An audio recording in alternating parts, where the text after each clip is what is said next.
know each other. Yes. And so, guided by those who are actually guiding me, I think we are going to have breakfast. But before that, I would like to invite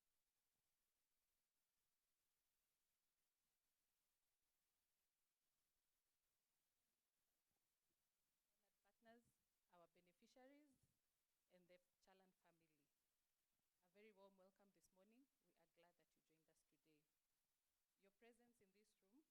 room is itself an Your presence in this room today is itself a statement.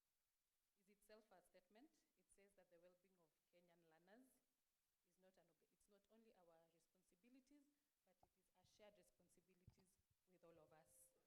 So Chalan Foundation was built on a simple but powerful belief that education is not merely about academic success. It is preparation for life, for leadership, and for legacy. For the past years, we have worked alongside vulnerable youth and learners in public day secondary schools across Kenya, schools that sit in nearly every community and carry within them the greatest potential for transformative and inclusive change. Today, it is a very significant milestone that the baseline survey we are disseminating is not just data, it is the voice of young people who to be seen, to be heard, and responded to. It is the foundation upon which, with every intervention we design from this path forward, must stand. We have gathered you here not to present just findings, but to think together, challenge together, and commit together to what comes next. Thank you all for being here. Thank you for believing, as we do, that a generation empowered through education, equity, and innovation can truly transform communities and shape sustainable future. Thank you so much for being here as we light hope together. You all are welcomed. Let's give a big round of applause. Miss Mary Ziri giving us a welcoming remarks. And just to add to what she said, if you are a product of having tried on your own to be where you are, then you understand how important your role is, being here to be able to empower that kid and tell them it's possible. Some of us, if we are to give you our history, you'll be very surprised that we're actually standing on this platform. So for Chalan Foundation to come up and say, listen up, we are not going to let any child not achieve their full potential and achieve their dreams and follow their passions that will result to them being successful in life and in the process impact the family and community around. Thanks to each one of you. I think from here, I'd like to invite people to serve breakfast because I know some of you woke up very early. Some of us were driving at 4 a.m. from Naivasha. We are doing rally to be here. And then immediately after this, we shall be dashing back for the rally. You know what we are hosting. So I'd like to invite myself and yourself to go have breakfast very quickly. And then once you are settled, we will be going on with the program. So in no particular order, I would like to invite, and I hope we are ready, our protocol team. Just go outside, grab something, come and sit, and then we'll give you like 5 minutes, and then we continue. Then I'll be able to do all the protocols. Yeah, karibuni sana, tafadhali.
yesterday, today and forevermore. What you say is what you do. You never fail, you never change. You are faithful till the end. Faithful God, I worship you. I worship you. You're too faithful to fail me. You're too faithful to disappoint me. You've proven yourself in my life, and I've come to realize you're too faithful to fail me. You're too faithful to fail me. Oh Jesus. Today, that belief fuels our mission to light hope in communities where children are often seen last and served last. We don't just provide scholarships, we work with children, families, and schools, building capacity, not dependency, through 6 strategic programs, from life skills and leadership to economic empowerment, STEAM, and post-secondary transition. We address not just the academic barriers, but the structural and emotional wounds that hold children back. If I could describe Chalan Foundation, I could say hope. Chalan has given the communities equality in such a way that those who are not capable... You're too faithful to disappoint me. Chalan Foundation has transformed my life. You've proven yourself in my life, and I've come to realize you're too faithful to fail me. Support to me. It is a safe...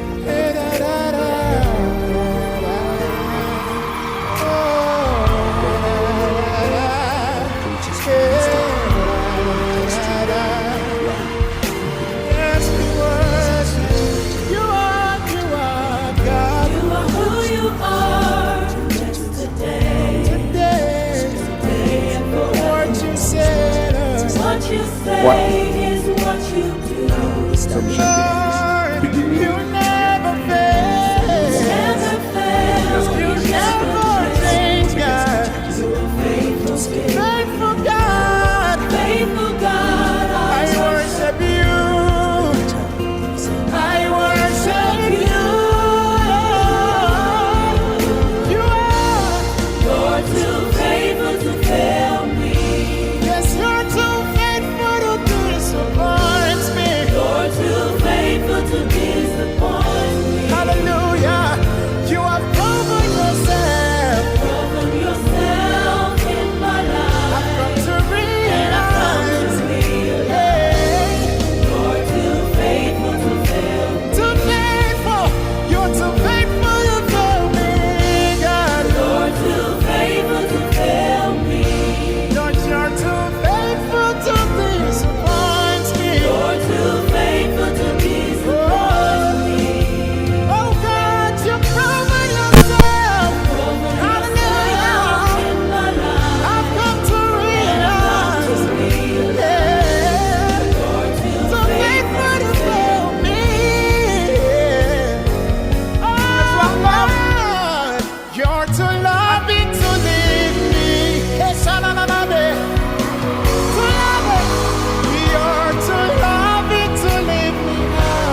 to leave me.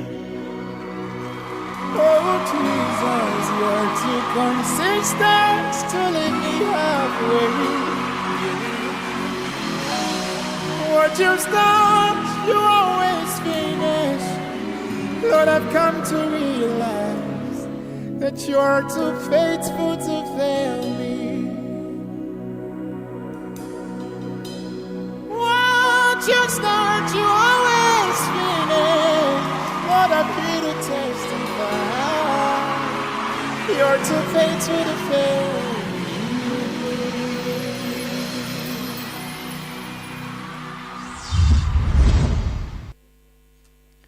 Okay, as you enjoy your breakfast, I've also enjoyed mine.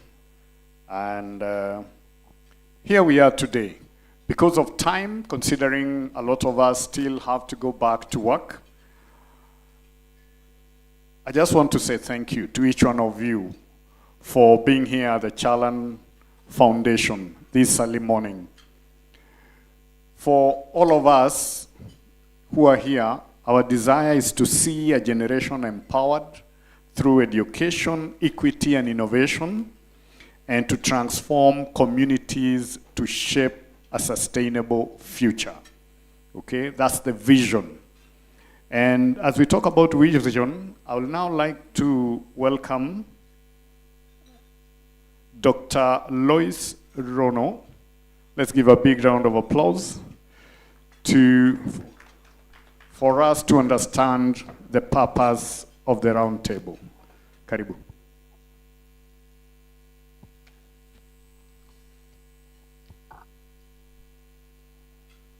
Good morning.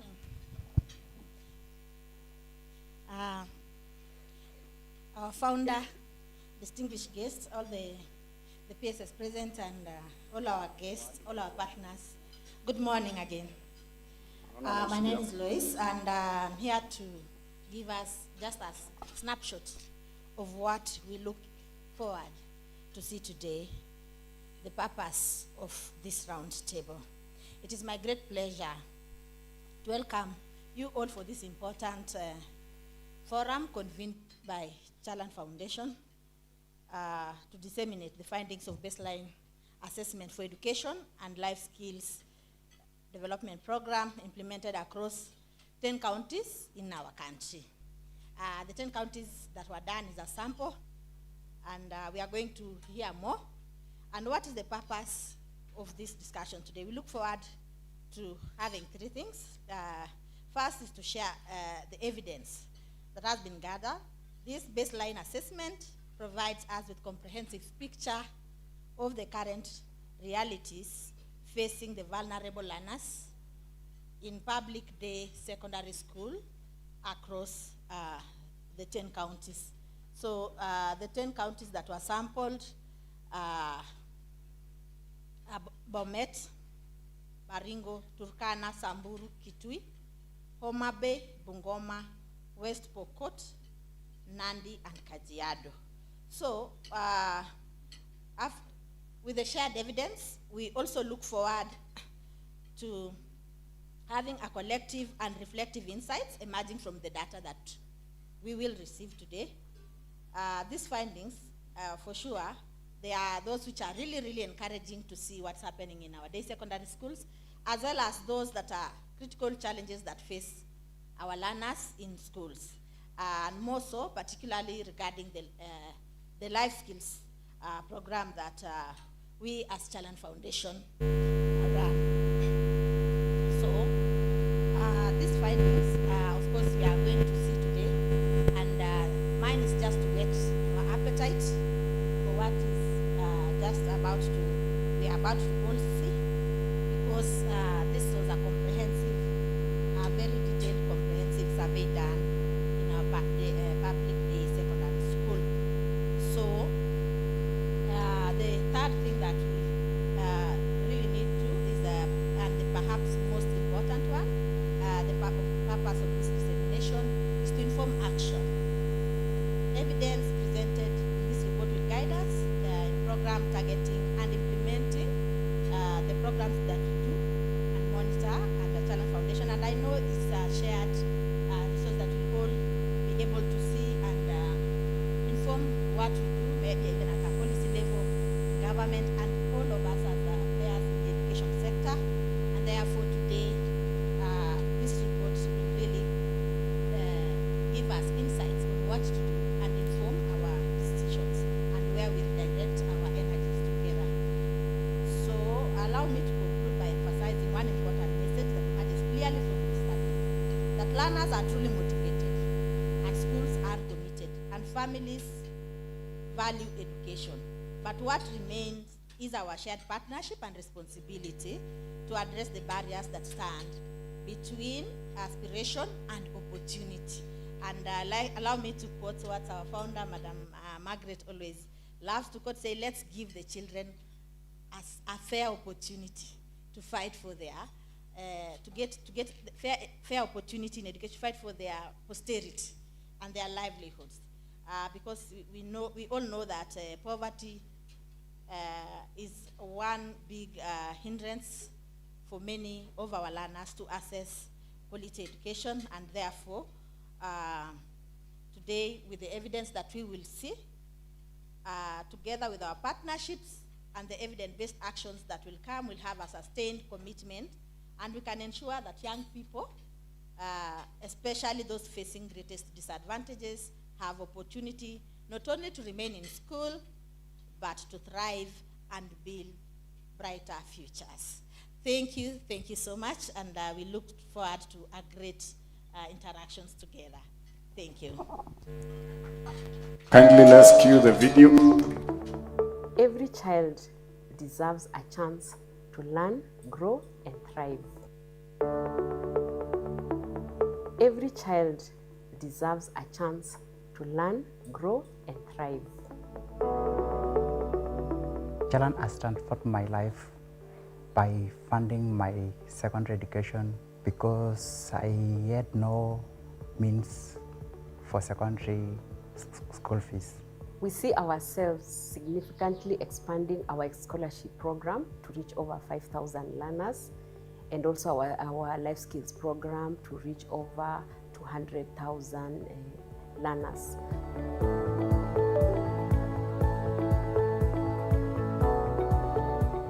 For me, Chalan Foundations means mother for the motherless. I was in total poverty. My mother could not pay my fees, but they were capable. They supported me. I finished my high school, and later on I proceed to my campus to pursue mechanical engineering. These children, we follow them home. We find out what is happening at home, what are they living with a relative or a guardian or a parent. If they are supported, could they begin to, to become economically empowered? What is the program we are having? Then Next Gen 360 post-secondary transition program. That is now what we are going to do for our children. The students who are in Chalan Foundation program after they finished Form 4. Okay, I was at home rearing the child. Then I heard that there was that program that they have started, supporting the needy children to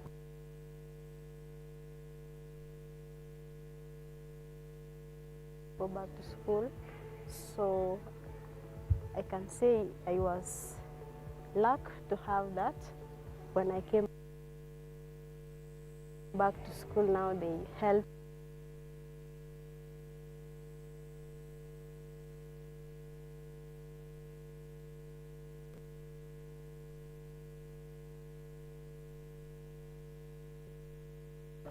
pass to go to the university. I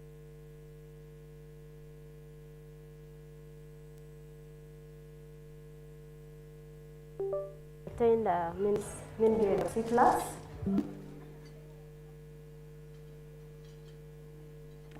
Hello, I think what we can do, the technical team, you can work on that, and then when you're ready, you'll be able to tell us.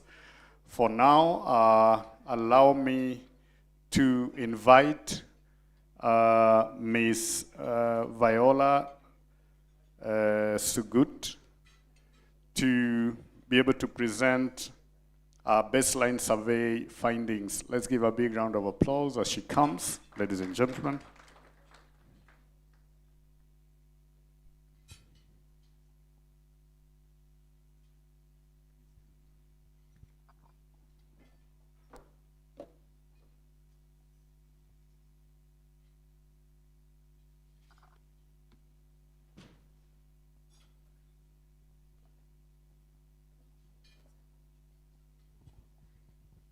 Thank you so much, Chris.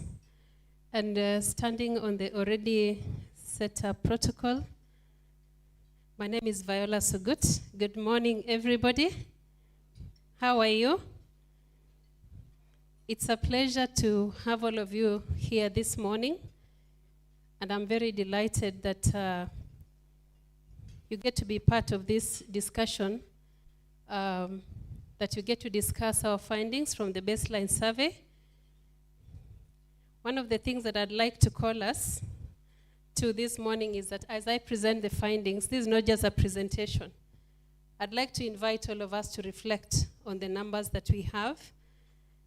Like Dr. Lois has mentioned in her opening remarks, is that Chalan is doing very significant initiatives on the ground, supporting our learners in Kenya.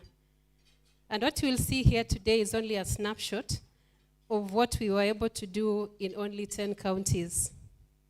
Kenya has 47 counties. When you think geographically around our education system, and you think about the national challenges that we have as a country, some of the things that we'll see in our findings are not unique because they cut across almost every household in our country. So I'd like to invite all of us today that even as we go through this presentation, let us have a reflection session among ourselves, internally as a person, and also as institutions who are seated here today.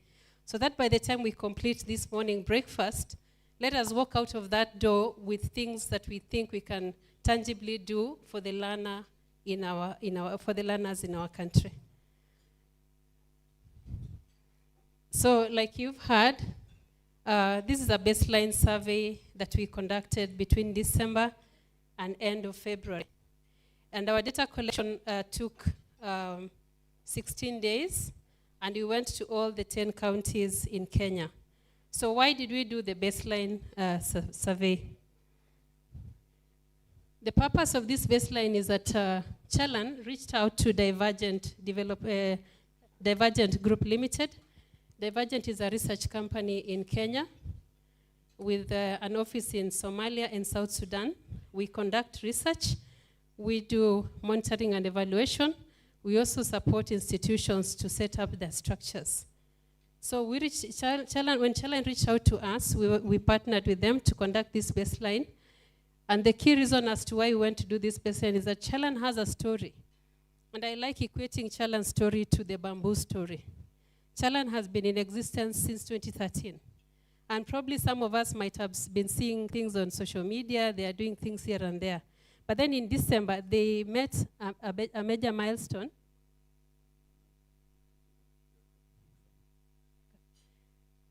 So in December, Chalan launched their strategic plan. One of the key objectives that they had, the reason they decided to set up to do a formal strategic plan is because they want to do things in a formal manner. One of the key outcomes of the strategic plan is for them to have structures and to work in a more informed manner. And that is why we are here today to listen to what we have done. One of the key goals that Chalan is doing is that they're supporting learners in Kenya through the education and life skill development program. So we went out and we spoke to learners in 10 counties in Kenya, and we wanted to hear what they need so that Chalan does not just walk in the dark, just punching, thinking this is what they need, yet their needs are different. So we wanted to make sure that whatever Chalan will be doing after this in their new strategic plan is informed by data, because data tells us the real story of what happens in the household. So, like I mentioned, the key objective for the baseline assessment was for us to get reliable baseline data to inform Chalan to see how to support education access in the country. And also one of the key things that we set out to do was for us to get to see how is the learner attendance and retention in schools. What are some of the challenges they are facing? And also to get to understand the education environment in the schools that they learn in. And of course, one of the key other things that Chalan is also focusing on is digital skills among learners that they support. So therefore, we also wanted to know what the current status is in terms of access to digital opportunities in the country. So specifically, we went to check out on access, and in access, we were looking at enrollment among learners in schools. We're also checking attendance, whether they attend school regularly, and of course, retention and transition into the other levels of education. Secondly, we also checked on the risks and barriers that the learners are facing. And in risk, I mean, we were checking both the socio-economic risks that they face at the household. Of course, we also have culture that comes into place. And of course, the challenges faced by the schools or the institutions of learning that they attend. And of course, we did a school audit where we spoke to the school administrators. We also wanted to get to know when Chalan goes to a specific school, does the school have capacity to support them in the life skills development program? So then thus we were checking their readiness to deliver skills-based and gender-responsive education through the life skills program for Chalan Foundation. And of course, we also spoke to other key stakeholders. When we talk about a whole learner, we look at a learner from an individual perspective, from the home. That's why we also interviewed parents, because we wanted to know how the home environment looks like. We also wanted to know how the school environment looks like. So we wanted to have a 360 understanding of how the life of a learner looks like, so that when you're expecting them to perform in their exams, we know that you are giving them the right environment, the right resources, and everything else that they need to make sure that they succeed in life. And of course, one of the final objectives as to why we did the baseline is Chalan is setting up their structures for monitoring and evaluation. So this data is forming a basis. We will monitor this data across the project period, and at the end of it all also we'll get to check what impact has been created over time. And this one we are looking at the next 5 years. So why does this baseline matter to Chalan Foundation, and even for us today as we are seated in this room? Number one is that this baseline is going to support Chalan to have strategic program design and implementation. That means that all the activities that will be done will be based on the findings that we are presenting here today. We are setting a foundation so that even as they say that they want to reach at least 500 learners per year, for the next 5 years we're looking at least 2,500. Then that means that they're able to monitor and get to see whether they are meeting their numbers or not. Secondly, this data also is supposed to support us in resource allocation, management, and mobilization, so that at the end of the day, we are able to account to the beneficiaries who are benefiting from Chalan Foundation programs, and of course the donors who are supporting them, and other development partners. And of course, thirdly is for donor reporting and accountability. And lastly, it will also help us to measure change across time. So like we mentioned, we went to 10 counties.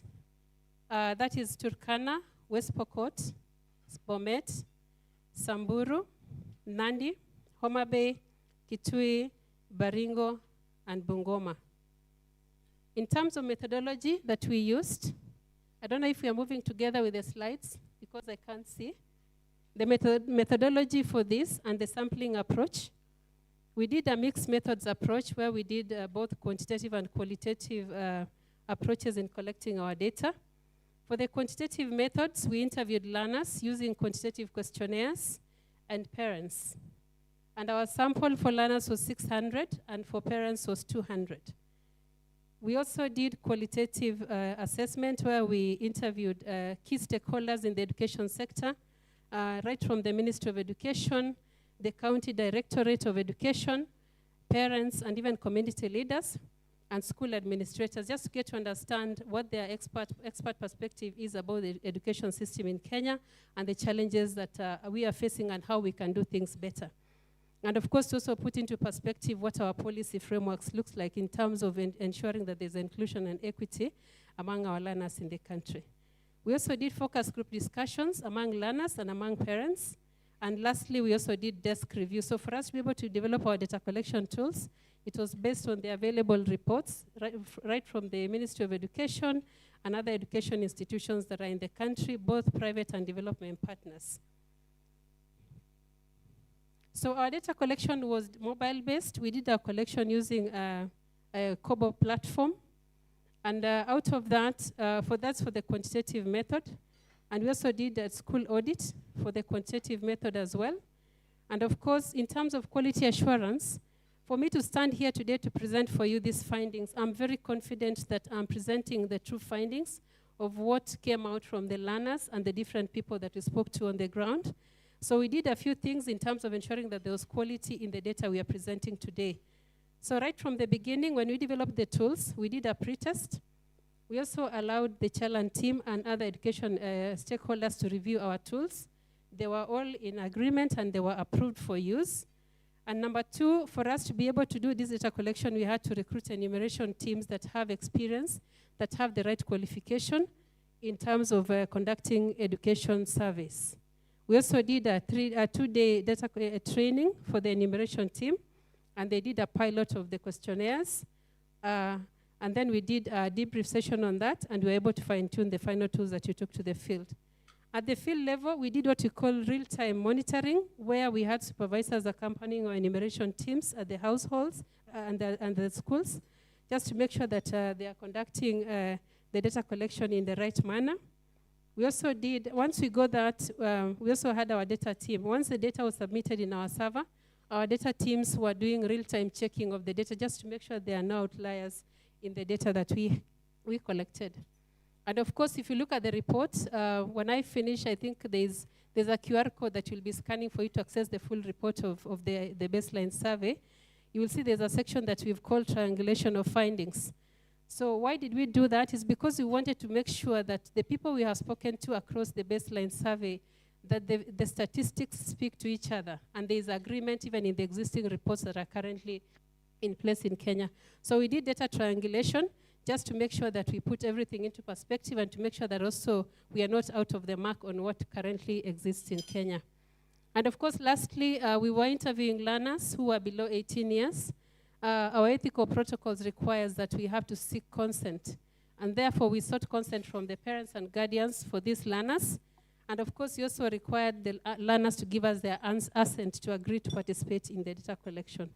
So in terms of that, we made sure that we are compliant in terms of all the ethical considerations, and all the ethical forms were signed and approved by the parents, the guardians, and of course the schools that we interviewed.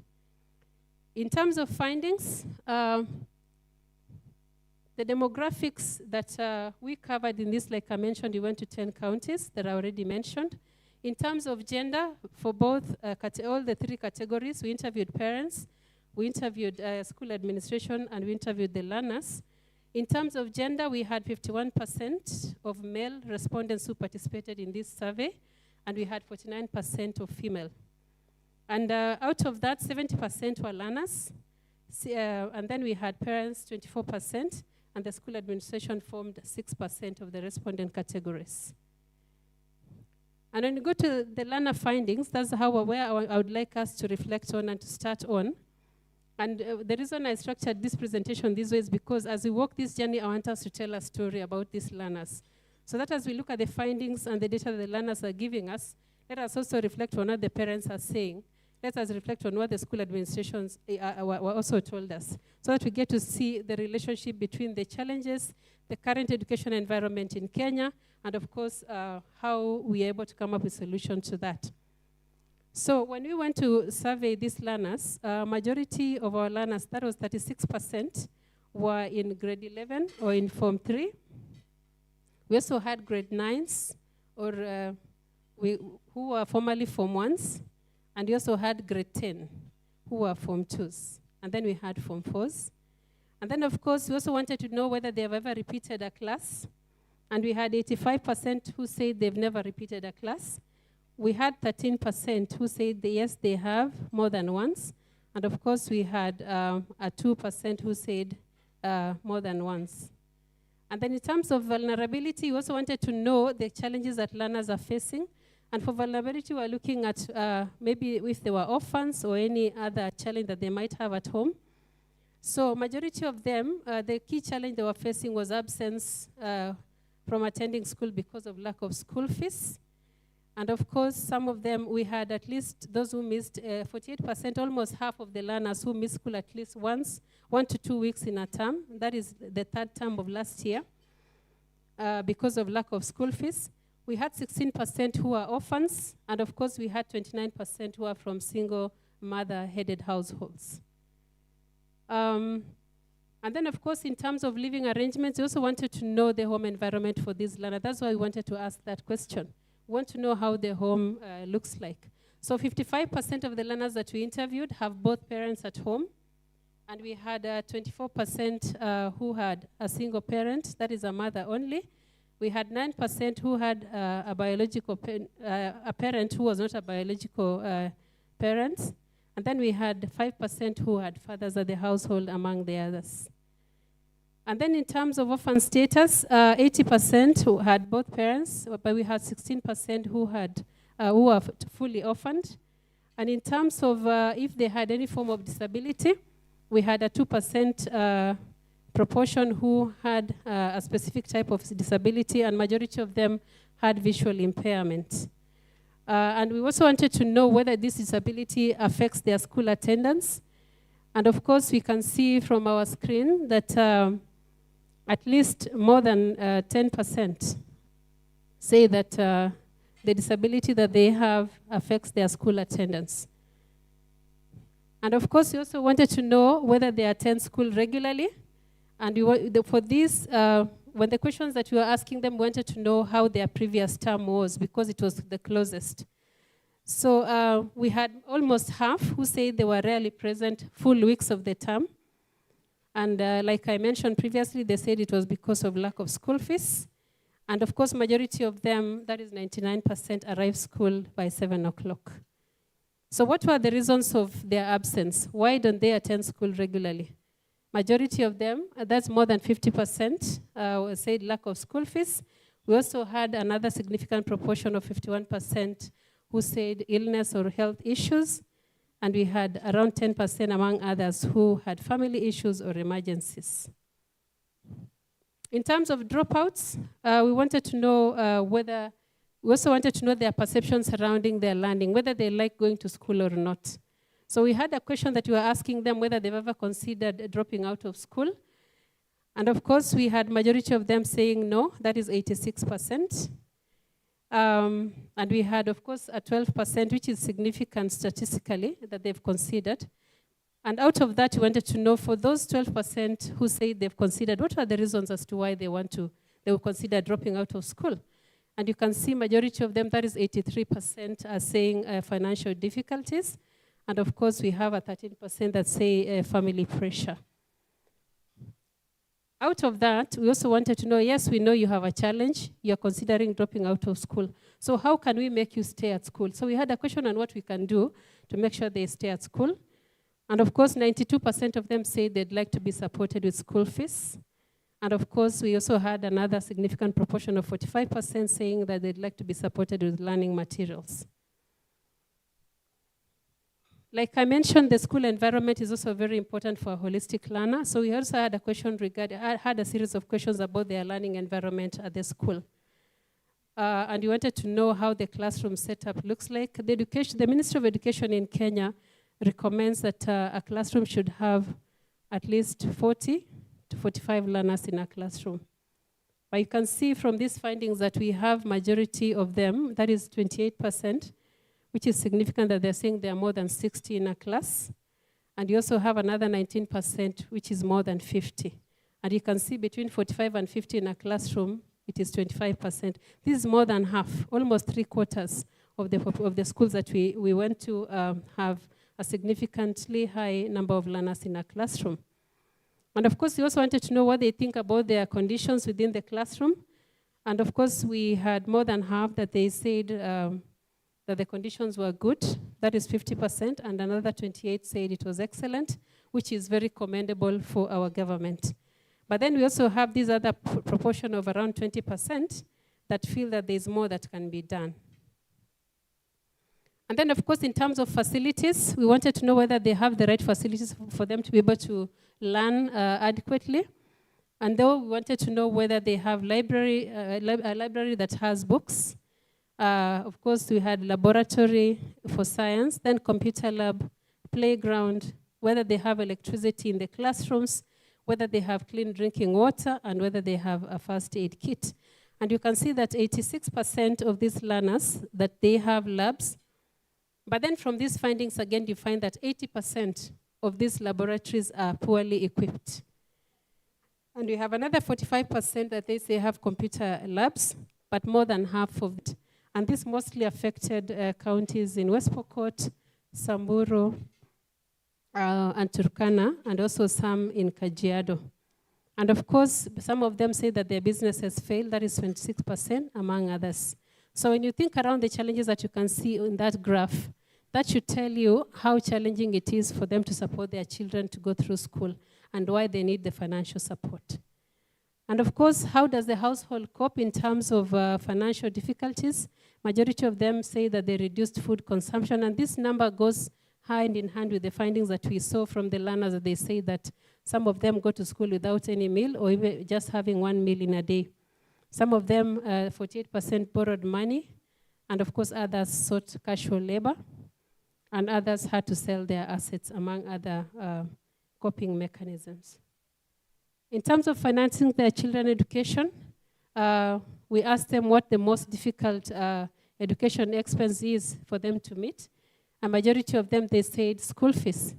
I know that Kenya has the capitation where the schools are provided with the tuition fees, but then there are other expenses within the school where parents have to meet those expenses. Those are food, there could be remedial learning classes, among others. So these are some of the things that parents have to cater for.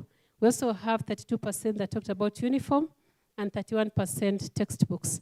And we'll also be seeing in the school administrator findings that you find that in a school, the learners do not have all the required textbooks. And that is why you see that here parents have to come in and buy textbooks for the learners. And we also wanted to know how they finance their child's education. And we had 50% that they say they have regular household income. Others, another 36% relied on scholarships or bursaries. And we had seasonal income, 35%, and others borrowed from their families, that is 34%, among others. In terms of learner safety concerns, we wanted to know whether the parents are confident that their children are safe, whether in the school environment, in the home environment, or even just within the society. One of the key things that they worry about is peer pressure, that is 54%. Others worry about road accidents, that is 32%. And road accidents, because these are day schools. Children go to school every day. They commute in the morning and in the evenings. And of course, we also had another 27% that worry about physical assault. And we have a significant proportion on sexual harassment, 21%, among others. And then we also wanted to get to know that, yes, they feel that their learners are going through challenges here and there. We wanted to know whether they understand how the school arrangement looks like in terms of safety of the learners. And you ask them whether they know that the school has a mechanism on how to report abuse or safety concerns. And we had more than half who said yes, they know.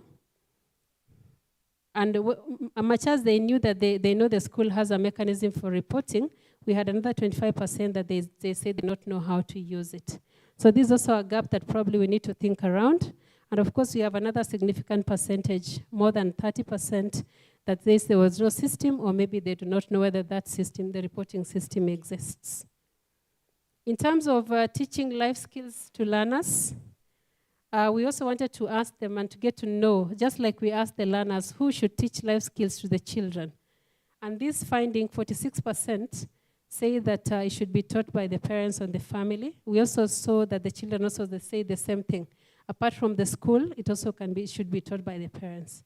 We also had school teachers, 29%, and of course another 23% said it should be a combined effort, right from the home and the school environment. And then of course, like I mentioned, that culturally as Kenya, in our homes, we have a lot of factors that can determine whether you'll discuss a certain subject with your child or not. We know that culture plays a very big role. We now have generational gaps that are coming in place. We have the new digital space that we currently have. So what makes it difficult for them to talk about sensitive topics with their children? And we have 32% that said it's because of the cultural taboos. There's gender difference. You find a father saying that they cannot discuss menstruation with the daughter because of course, the gender conversation. And of course, we have generational gaps. You saw that the parents, majority of them are above 45 years. So maybe you find that maybe our children feel that we are too old for us to have those conversations with them. So it's the same thing that the parents also say, that they find it difficult. But we also had a good proportion, at least more than a third, that is at 3%, that they say they do not have any difficulty discussing this. And also wanted to know whether they are involved in their children's lives in every other day, especially when they need to make decisions. And we have a good proportion, more than half, that said somehow they are involved. And of course, we have another about 20% that they say that there's limited involvement. So then as we think about how to support these learners, we need to think about how to bring everybody around the table, both the parents, the community, the church, and of course, our institutions. And us here seated in this room today to see how we can bring the conversation home, just to make sure that our learners get the right information before they are taught by their peers. And then in terms of career choice, we wanted to know whether they know or what their aspiration is in terms of what they would want their children to be. The other day, I had a conversation with a friend of mine. Then I remembered when we were finishing high school, most of us wanted to become teachers, and it was the biggest achievement. I don't know, but currently we have very few of them who want to become teachers. And you find that most of these people who pursued teaching careers, it was a recommendation from their parents because they were taught, ukifanya education utapata kazi. Was it the same for all of us? Was it the same? So we now have a new crop of learners who tell you, like my son who say he wants to become a chef. These are very new careers that some of us never thought about during our time. We were in the mainstream curriculum, career paths.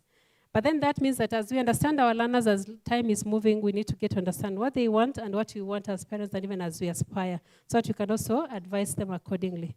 So, of course, we wanted to know the kind of support that would help their children to succeed. Most of them, that is 87%, talked about scholarship and financial aid. And we had 33% that said better school facilities. And of course, life skills training, 26% among others.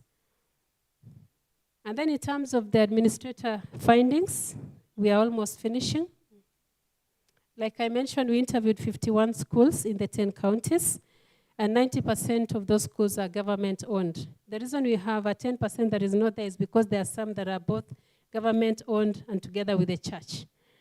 And of course, the school administrators that we spoke to, most of them have been in that school for at least 6 years.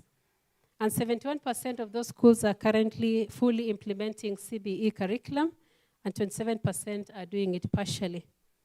In terms of disparities or the gaps that we found is that if you think around the counties that we went to, we have Kajiado, we have Baringo, Turkana, and West Pokot and Samburu, and also Kitui. They are among those that we consider arid and semi-arid counties. And then that means that the kind of challenges they face might be different from those that we see in other counties. And of course, we see, especially in terms of infrastructure, resources, and of course, learner vulnerability is very common in those ASOL counties.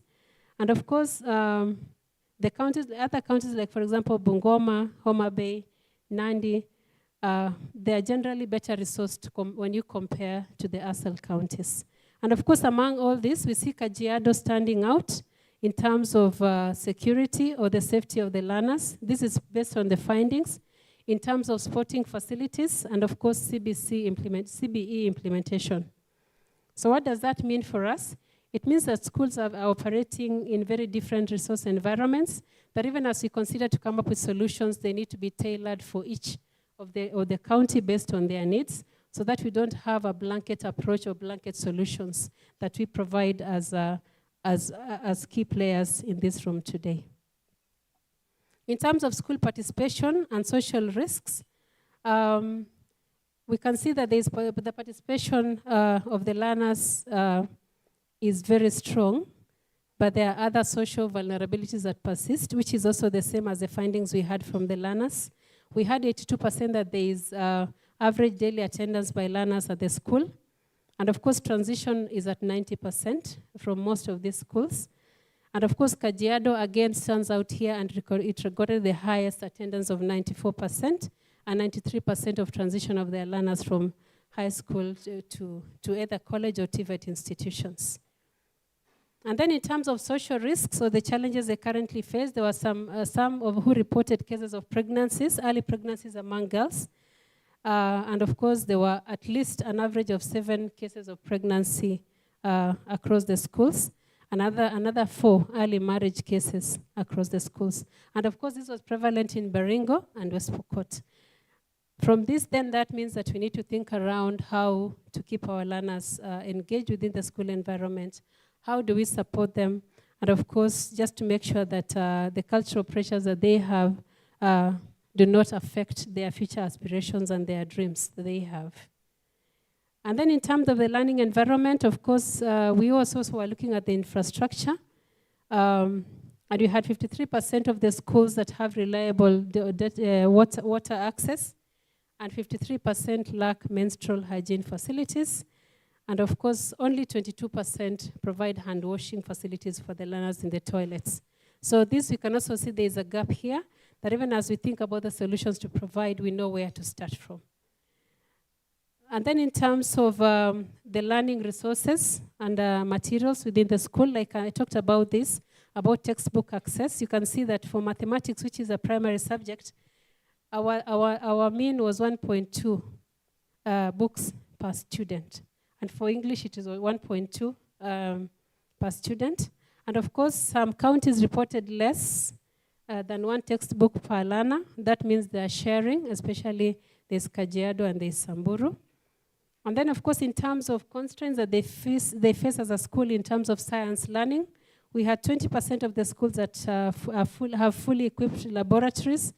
35% can only conduct basic experiments. And of course, many of them rely on demonstrations more than practical learning for the learners. So for this, we need to think around. These are the same children that we expose to other learners from other places where they have the right facilities, they have labs that are fully equipped, and yet they do the same examination. So we need to think around that so that we make sure we provide equity and just make sure that they also have the right facilities to fairly participate in our examinations. Then in terms of governance, we also wanted to know how the governance structures run in the school and student support system.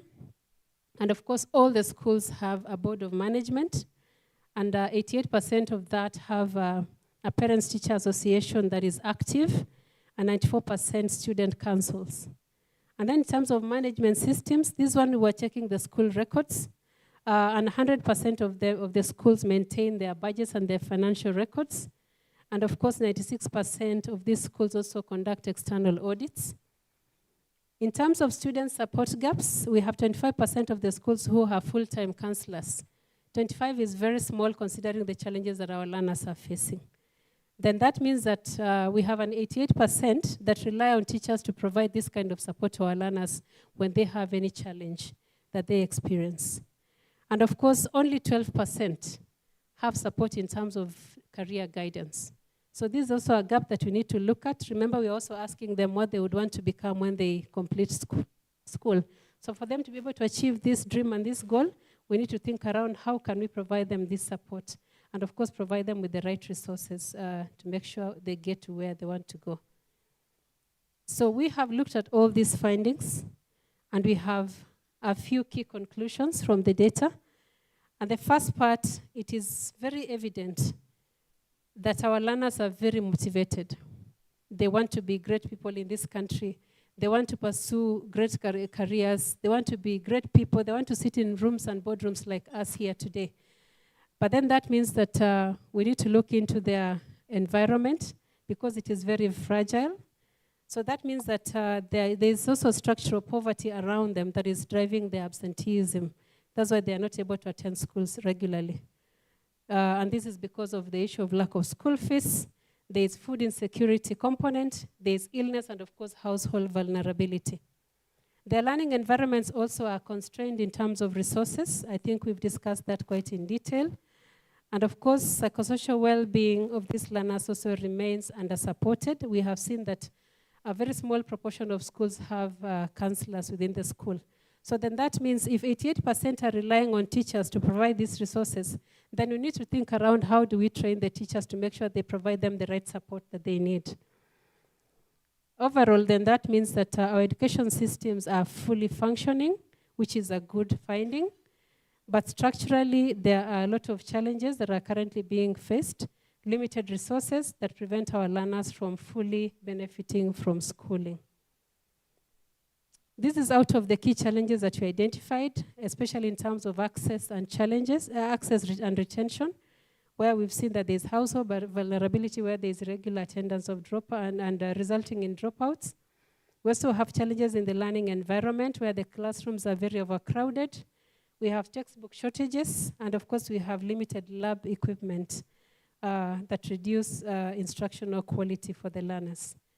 For psychosocial support and life skills gaps, we can see that our learners have high aspirations, but they have weaker emotional regulation, and therefore we need to support them in terms of how to cope with challenges and even making decisions.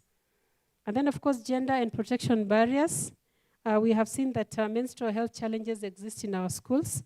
They don't have the adequate facilities that are required for a normal female to fully function during their menstrual cycle. And of course, there are also cases of bullying and of course safety risks that is affecting their participation. And of course, there's also digital aspiration gaps that we can see. 93% of learners want digital skills, but then they lack the right infrastructure for that. So then what is the next step? I'd like us to quickly look at the recommendations that we have provided for this. And the recommendations that we provided in the report is that we made sure that it is tying back to each of the key objectives that we had for this baseline survey, because we'd like to make sure that it has integration in terms of them answering to the other. So the first part is, our first recommendation is there is need for us to strengthen access and retention in the schools through sensitive household support, attendance monitoring, and early warning systems. If a child has a challenge, does the school have a mechanism of getting to know if this child did not come to school, what are the reasons? How can they support them to make sure they fully attend school? Secondly, we need to also improve our learning environments by prioritizing functional infrastructure. Like we saw, the laboratories are not well equipped. Some have libraries that are not fully equipped. And of course, textbook access also is very minimal. And of course, we also have the learners who they say that they are facing hunger and feeding challenges. We also need to think around the feeding programs around that. And thirdly, we need to expand our psychosocial support for these learners in life skills. This can be done by institutionalizing counseling within the schools. Like I mentioned, you've seen that 88% rely on teachers. Probably we need to think around how we can train those teachers in life skills for them to be able to support the learners and train them every other day. And of course, make sure that we're able to give them mentorship and of course, experiential learning life skills. And lastly, we need to improve safety and gender responsive support for our learners by expanding our menstrual hygiene management and of course, child protection systems. Like I mentioned, we saw that even the parents themselves know that this exists within the school, but some of them do not know how to use the available resources to make sure their children are safe. And of course, just making sure that the school environments are safe for them. Lastly, we need to think around how we can accelerate our digital readiness and future pathways for our learners. This is through investing in ICT infrastructure, digital literacy and STEAM activities, and of course, career guidance. So overall, as we sit in this room today, let us focus and put our thoughts together in terms of thinking around everyone who's sitting here. For your organization you are representing here today, what can you play to change these numbers? What can you do to move the numbers up so that even as Chalan comes back to do another evaluation of the activities they have done. How do they move their numbers up in terms of achieving higher numbers for those that they're supporting, and of course bringing down the challenges that they currently have. So let us put our efforts together. I'm calling on all of us today that even as we have a discussion, as we walk out of this room, as we go back to our boardrooms, let us go have these conversations continuing so that we can support our learners to make sure they're able to achieve their dreams. Otherwise, I'm so grateful and thank you for listening. Let's give a big, big round of applause. If you are Gen X like me, I'm sure you are looking at that and wondering, how come that was not there during our time? Because some of the things they were busy asking the young people to give feedback, some of us, the feedback we got, the character development. Where you didn't know anything, you're just following a path, thinking this is it, you are hit, you turn, you go this direction. I mean, but I think the only concern I saw was the 2% feedback in some of the research where people decided we are not going to tell you anything. So that 2% is the reason why we are seated in this room, all of us, to be able to help these kids. Again, thank you. This was enlightening, and I would like you to look at the table. We have programs on the table. If you turn it, there is a QR code, which I want you to scan. After you've scanned, please ask questions. And because of time, Madam allowing, maybe we can allow 1 or 2 questions, but because this team is able to work even post this event today, post those questions, and I'm sure you'll be able to get real-time feedback, but it will also add builds into that presentation that has been done. I didn't introduce her properly, the person who was doing this presentation. So allow me to just say something small about it. I'm waiting for the Nini to open. So that was Viola Sugut, a highly experienced research and marketing and evaluation specialist with over 19 years of professional experience in research, program evaluation, and evidence-based development program across East Africa and Horn of Africa. Again, congratulations. That was something. Okay.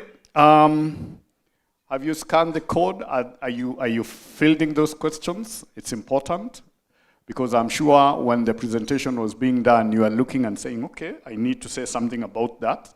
So kindly do that. Meanwhile, as you do that, I would like to invite quickly, and I hope you already have the presentation, Dr. Jared Ichwara, who is a Director of General State Department of Economic Planning. Kindly, sir, I'd like to welcome you. I hope the presentation, karibu sana. If the presentation is not there, then we'll just present. Let's give him a big round of applause. Thank you, sir, as you come.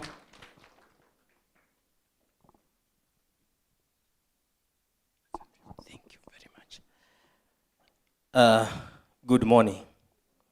So allow me also to ride on the already established protocols so that I do not miss anybody.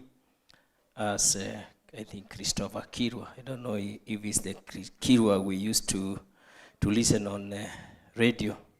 Very powerful. Thank you for meeting you.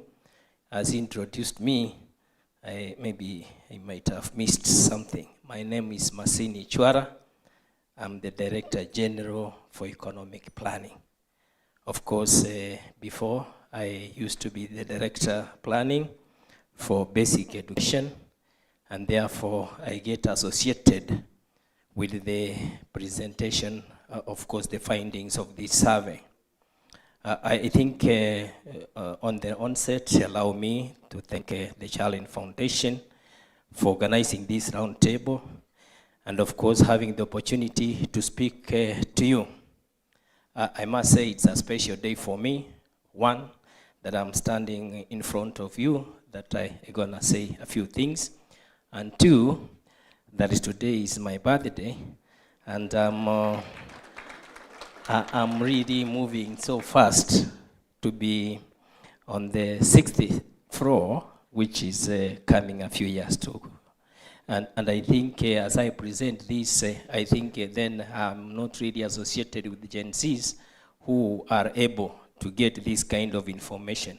For us, we went through difficult times, of course, walking barefoot to school to be able to stand in front of you. So thank you very much, the Chalan Foundation.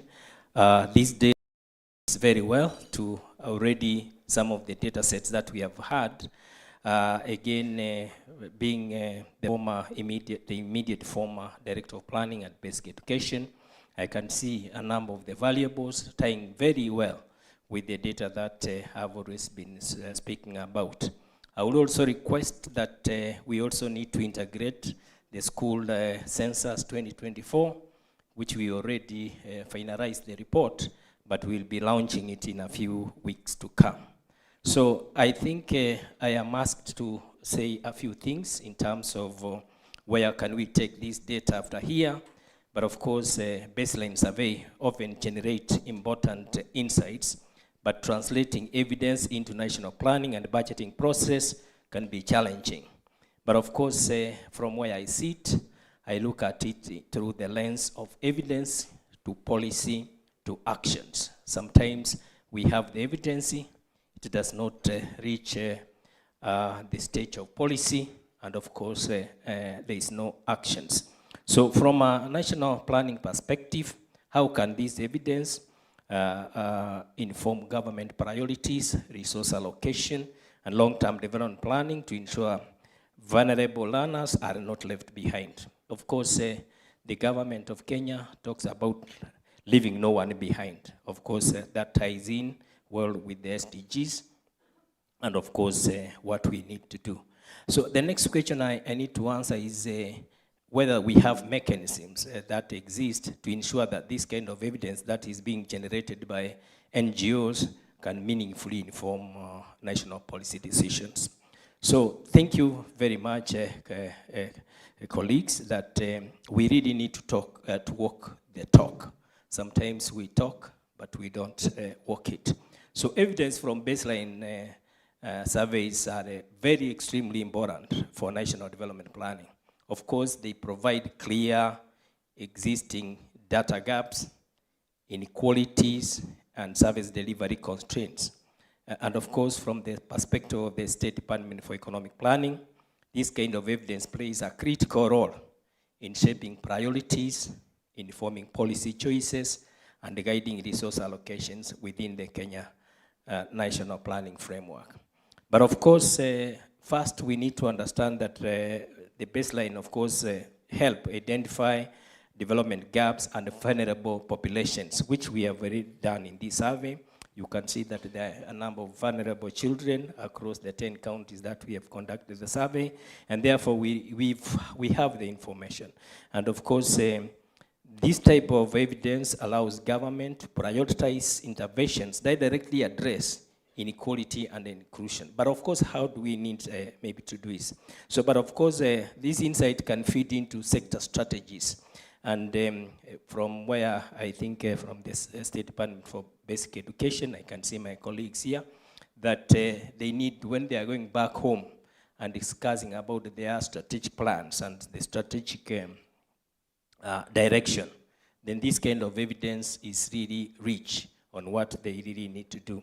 And of course, we have therefore to ensure that policies are grounded in really data rather than assumptions. And of course, this is the really data that we have that must be able to inform. Second, evidence informs resource allocation and the budgeting decisions. But of course, this, when we talk about that they must support this, is how have we packaged the evidence? When we do this evidence, have we involved all the stakeholders that maybe require us to be able to work with them? And of course, at the National Treasury, we, we coordinate the program-based budgeting framework.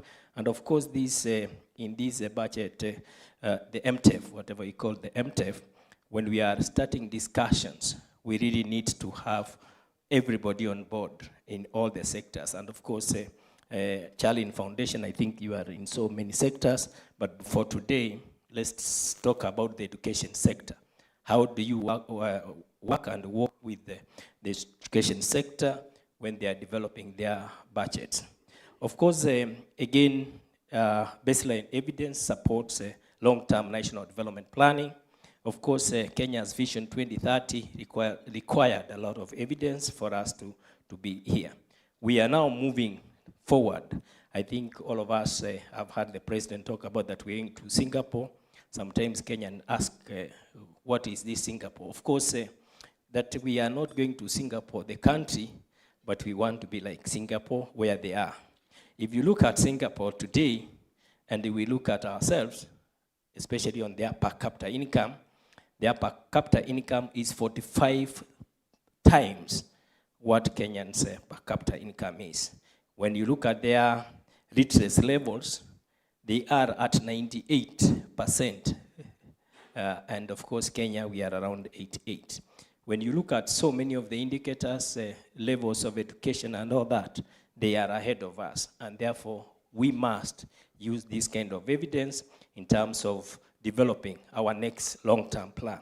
So the president is asking us that what kind of this development plan that must take us to Singapore. I think those are some of the issues. And of course, remember that human capital development and inclusive education remain central pillars of national transformation. We cannot be able to achieve the Singapore dream if we cannot develop our human capital. Let me look at the question of evidence generated by non-governmental organizations. How can it be able to inform national policy? Of course, one of the things is that we have worked with the Ministry of Education, especially the State Department for Basic Education. Therefore, this information is in the right place.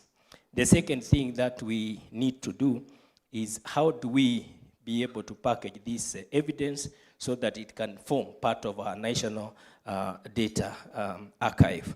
And of course, this requires that we also need to work with the Kenya National Bureau of Statistics so that this then, the citizen-generated data becomes a national data set that we can be able to use. So I think the next question, if you did not work with KNBS during this survey, I think it's good that we can now start discussing with them so that then this information can be part and parcel of the set. Again, during our sector working groups, when we are doing the process of either planning, as we are now moving into the next development plan, the next long-term development plan, we really need to have this evidence and look at the vulnerability of our children as we plan. And of course, the next one would be that when we are doing the budget, every year, budget cycles start. Actually, as we are speaking, I think the State Department for Basic Education, they will be doing a review of their strategic plan. And of course, this is where you really need to bring this evidence in so that they can see where the children need to be taken care. The last one, of course, our Constitution of Kenya has given us public participation forums. And of course, there is no plan that is done in Kenya, no policy is done in Kenya without public participation. And of course, these public participation forums are key for us to be able to use this kind of evidence. So however, going forward, we can strengthen these ecosystems by deepening collaboration between government, research institution, and civil society in areas such as data sharing, joint evaluations, and knowledge translation, so that evidence moves more efficiently from research into policy and practice, and of course, actions. In conclusion, ladies and gentlemen, allow me to say that baseline surveys and other forms of evidence are indispensable tools for evidence-based planning and budgeting. When effectively integrated into Kenya's planning and budgeting system, they enable government to design targeted interventions, allocate resources more efficiently, and ensure that development policies address the needs of the most vulnerable members of society. Ultimately, evidence therefore helps us move from good intentions to measurable and inclusive development outcomes. Thank you very much.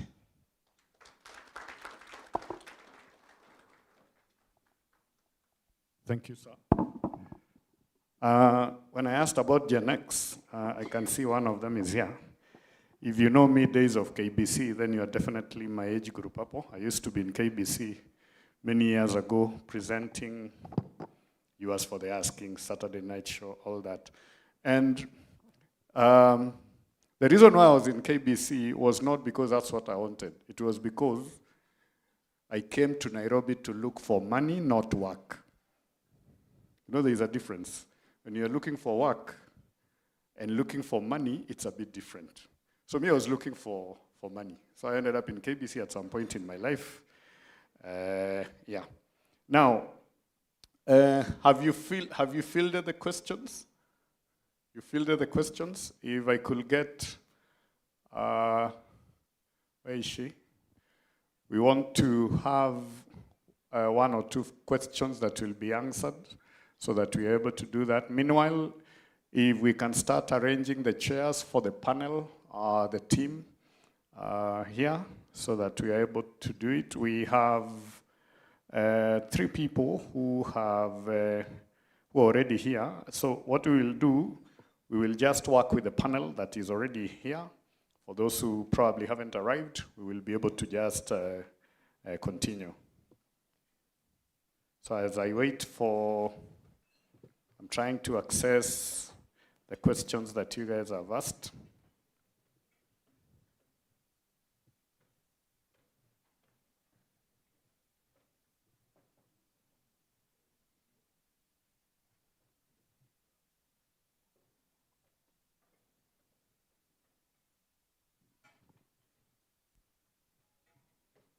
Okay, they're here.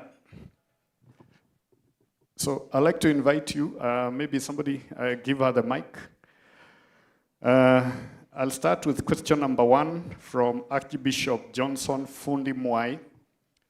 As a federation of public benefit organization where all SDG goals are in one desktop, now you have singled out education, which is the entry point to citizens' transformation as we transform organization globally. Can we count you as our partner as we engage outreach of ADAPT as class, schools, colleges, or universities?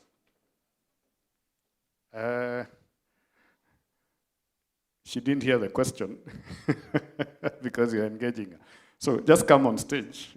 And I had the question. You had the question. Yeah, okay. But I think that is being directed to Chalan. I cannot answer. So who will be able to answer on behalf of Chalan? We'll pick 1 or 2, 3 questions very quickly. Who from Chalan can answer, please? Someone from the board? Yes. We can. Please give her the mic. So give her the mic and also give her the mic, so just in case. I don't know whether you heard the question. Do I repeat it very fast? Okay, let me do this. As a federation of public benefit organization where all SDG goals are in one desktop, now you have singled out education, which is the entry point to citizen transformation. As we transform organization globally, can we count you as our partner as we engage outreach of ADAPT across school, colleges, and universities? Definitely, yes. We welcome partners because we singled out education, because for sure we all know that education is an equalizer, and we want to give equal opportunity to the most vulnerable children who have, for one reason or another, not been able to get opportunity, as in so many disadvantages. So we really, as Chalan Foundation, we welcome partnerships. We adopt a class at a time. Thank you. Archbishop Johnson Fundi Mwai, where are you? Thank you, sir. He's the one who asked the question. Quickly from Vincent Atucha, is it possible you initiate a study that can cover entire country by working with stakeholders who are sponsoring scholars all over the country? Definitely, yes.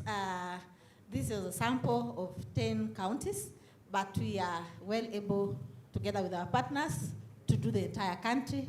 And as we've also had, even the consultant that we took has done actually the Horn of Africa, East Africa, so we can actually do the entire country.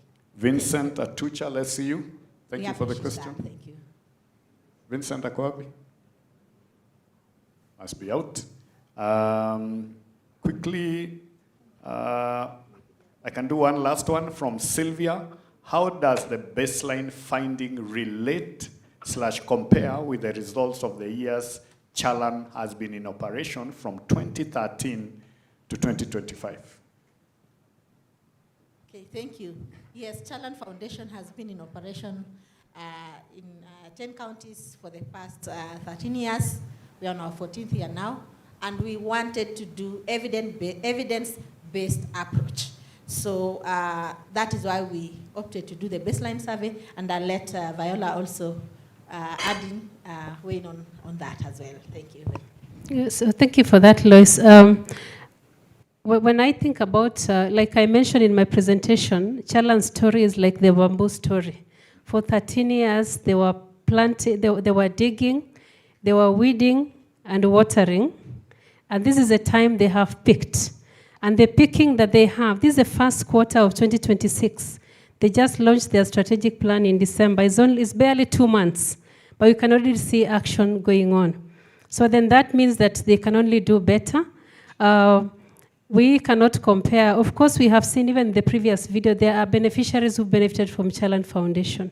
There is a lot that they have done, and this is the time we are starting to record and make sure we are documenting impact that Chalan is creating in our country. Thank you.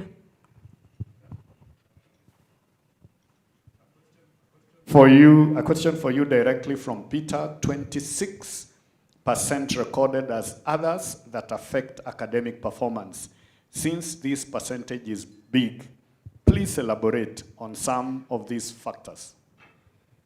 So for the parts that you saw, there was other among the factors is because they did not give us the specific challenge that they have. So, and if you see that, most of the time we interpret that to be, they could be because of environmental conditions or factors. Maybe, for example, if there's an issue of culture, maybe you find the reason you usually have other in a questionnaire is for a learner who is not ready to specifically point out that this is what is happening to me. Then that's how we categorize. So unfortunately, from the qualitative findings that we have, it did not explain what that other meant. So that is why, and I think that's only affected one of the questions. But for the others, we were able to break it down to what other meant. So we have 30 questions. We'll not be able to take all of them, but I'd like to say thank you to John, Peter, Hilary Kiprop, Ms. Leah Chepkwony, Moses Ouma. There is an anonymous, Sylvia. We have AK, Tirop.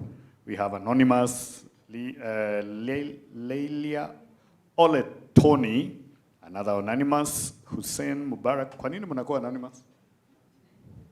Okay. Edna, Margaret Kositany, Genevieve Tion, a good friend of mine for a long time. Tumetoka Kapsabet pamoja. Silas, Ruth, and Leah Chepchichir Mayo. All what you have sent will definitely land on your desktop and you'll be able to work on. So I'll let you guys sit down and thank you so much. Thank you. Because of time, guys, we are not able to read everything, but thank you for participating. Keep it coming. I'm sure those are 30 questions out of a room of almost 100 people. So let's have more. So now, quickly, we have a video, which I've been told we need to play very fast. I don't know whether you are ready, tech team. If you are ready, give me a signal. Meanwhile, I would like the following panelists to stand by to come on stage. Dr. Jeanette Mutiso, who is a board member, Chalan Foundation. We have CEO, KICD, Professor Charles Ochieng, who will be part of the panel. We also have Eric Nyamwaro, a partnership advisor. I am not sure if Ida Nganga, the Senior Advisor, UNESCO Emerging Technologies for Development is here. If she's here, please also join us. And I don't know whether the CEO, Wazi, Mike Otieno, has arrived. So somebody please confirm for me. Meanwhile, if you are ready with the video, kindly play it. Not yet? Okay. So I'll ask my panelists to be coming to sit so that immediately the video finishes, we can straight away go to our roundtable discussion and reflections. Yeah. So kindly, Dr. Jeanette Mutiso, board member Chalan. Let's give a big round of applause. Wakati anakuja.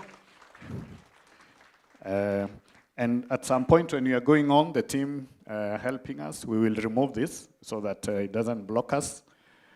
So you can sit here. Then tunaweza kaga chini meanwhile. Yeah. Okay. Maybe songesha mbele kidogo hivi alafu nisimame hapa. Okay. Yeah. Hii mic ni muhimu. We must be seen. Very, very important to be seen. Okay. Can see my panelists are here. Still waiting for the video. If you think it will take time, you let us know. We can quickly head here and then, okay. So I'll quickly introduce my panelists as we wait. Okay. Here is the video.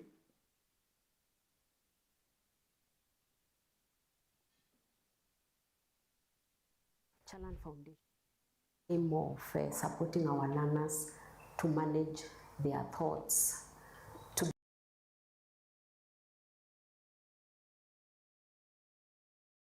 on in their minds, what is happening to their emotions under different circumstances, and to practice self-regulations. The second aim of our life skills program is to help them also to be able to make informed decisions, because children are always involved with decisions to do with their careers.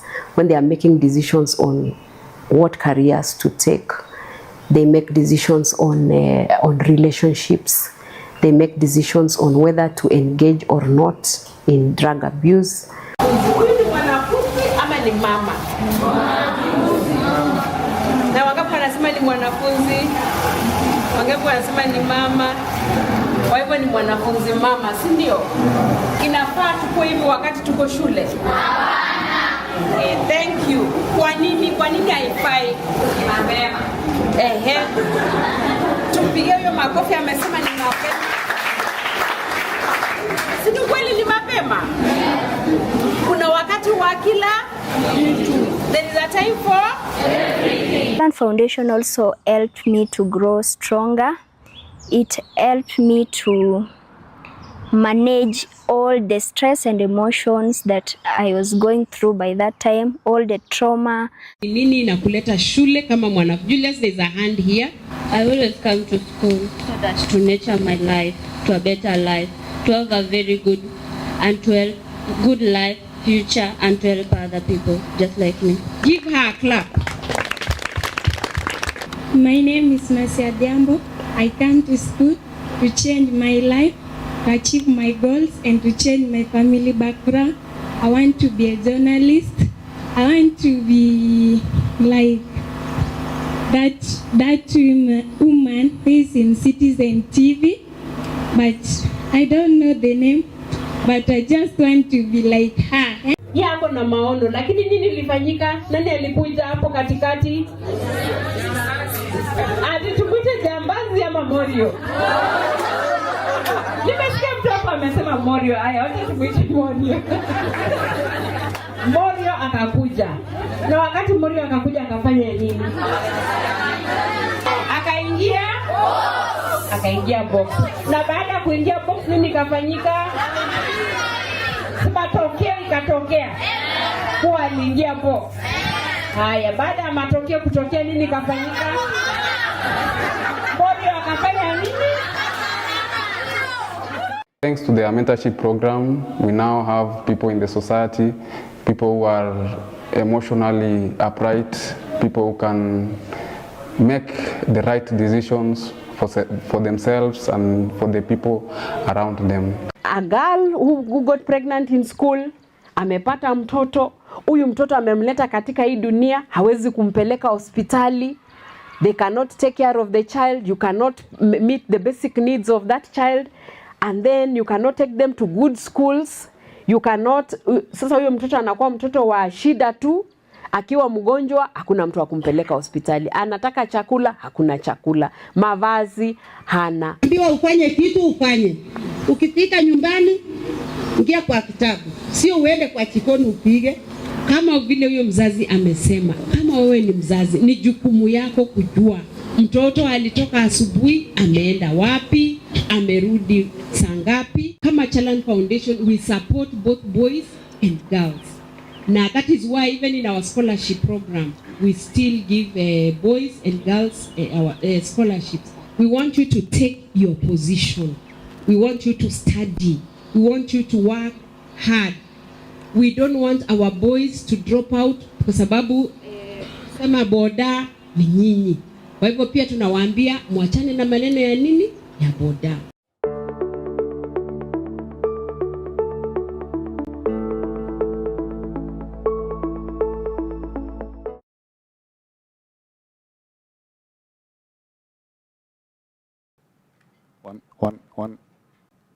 One. Okay. Thank you. Let's give a round of applause to the team that put that together. Now you know why we are here. Quickly, I would like you to know who is who. I know I read their names. So who is the board member, Chalan Foundation, Dr. Jean Mutiso? Let's give a big round of applause, please. We also have CEO, KICD, Professor Charles Ochieng. I'm skipping your second name, sir, because if I say it, I might say it wrongly. We have Partnership Advisor, Eric Nyamwaro. And then we have CEO, Wowozi. Is that how you say it? Wowozi. Wowozi. Mike Otieno. Let's give him a big round of applause. This is our panel for today, and I will quickly read through why we are here. From evidence to system change, scaling education and life skills for sustainable impact. Good morning, guys. The baseline assessment covered 10 counties, 51 schools, 12 learners, and 209 parents, giving us a clear snapshot of the realities learners face. On findings stands out, 99% of the learners arrive at school on time when they attend, yet 48% do not consistently attend full school weeks, and 43% missed 1 to 2 weeks last term. This shows that the learner motivation is high, but structural barriers remain. The life skills index averages 3.2 out of 5, with emotional regulation at 2.7. And while 93% of the learners aspire to digital skills, 33% cannot type, and 52% have not participated in STEAM activities. These findings highlight interconnected challenges related to attendance, well-being, life skills, and digital readiness. The question before us all is not whether the evidence is compelling. The question is how we translate this evidence into system-level change and sustainable impact. So, quick question, and this can be answered by anyone. I hope the mics are on. Technical team, please focus on stage. What is the one finding from this baseline that stood out most to you, and why does it matter for Kenya's education system today? This is for anyone.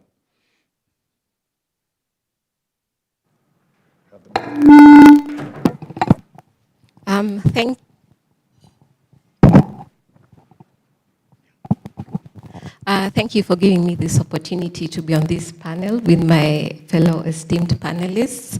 As you've heard, I'm Dr. Jeanette Yego. Thank you, Viola and team, for a very comprehensive and robust report. So one key finding that stood out for me was that there was a big gap between learners' aspiration and access to digital skills. And we know in a rapidly evolving economy where everything is going digital, digital skills are the entryway to education, innovation, and employment. So if you have learners, a big number of learners, which we've seen in the survey was 93%. 93% are highly motivated to acquire these digital skills, but they cannot access because of very many factors. So this highlights a key important question for policy. It means that we now have to move our focus from attendance in school or access to schooling and move it towards equipping learners with the necessary skills required for future economy. Thank you, Dr. Jean Mutiso. I would like now to welcome one of our panelists that just come in. Kindly join us on stage, Aida Nganga, the Senior Advisor of UNESCO Emerging Technologies for Development Program. Let's give a big round of applause. Thank you for turning up. We have UNESCO in the house, guys. Karibu sana, madam. Now, quick one, and this is about access and retention.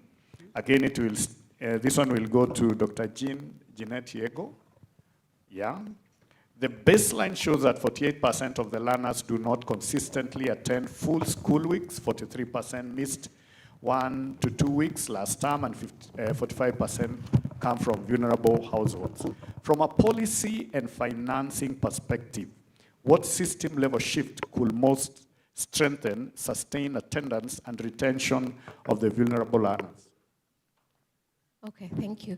I think the most catalytic shift would be to put systems in place that would protect attendance learners from household shocks, financial and household shocks. And this shows that there's a crisis, and I'll explain. It presents itself as a peculiar crisis because it appears as a paradox. So in mid-1990s, the biggest crisis in education was enrollment in school. Fast forward to 30 odd years later, and now we currently have 93% enrollment globally, and these are World Bank statistics. And you'd think that attendance and retention would coincide. But from the findings today, we've seen that 48% are not consistently attending full school weeks, with 43% having missed 1 to 2 weeks. So this shows us there's a participation stability crisis. And what needs to happen is that policy and financing needs to move from enrolling learners in school to attendance protection and support of, and having support mechanisms for shock responsive solutions. So this would be through reforms such as, early warning systems tied to data attendance. If you notice that if teachers notice a child is missing school, they should flag that. If it's a consistent absence in school, they need to flag that and do, things such as home visits and find out why is this child missing school. Other things is providing fee cushioning mechanisms to vulnerable households. And like I said, shock responsive, attendance linked financing. Thank you so much. What we are hearing is that keeping learners in school requires addressing structural barriers, but attendance alone is not enough. The baseline highlights important gaps in well-being and resilience. Question to our panelists from KICD or curriculum expert, Professor Charles Ochieng Ogondo. I hope I'm spelling that correct. The composite life skills index stands at 3.2 out of 5, with emotional regulation the lowest domain at 2.7, and 38% of the learners struggling to solve real life problems.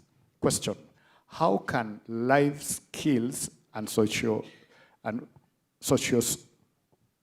physiosocial well-being be embedded more effectively within the education system so that learners develop practical resilience and decision-making skills?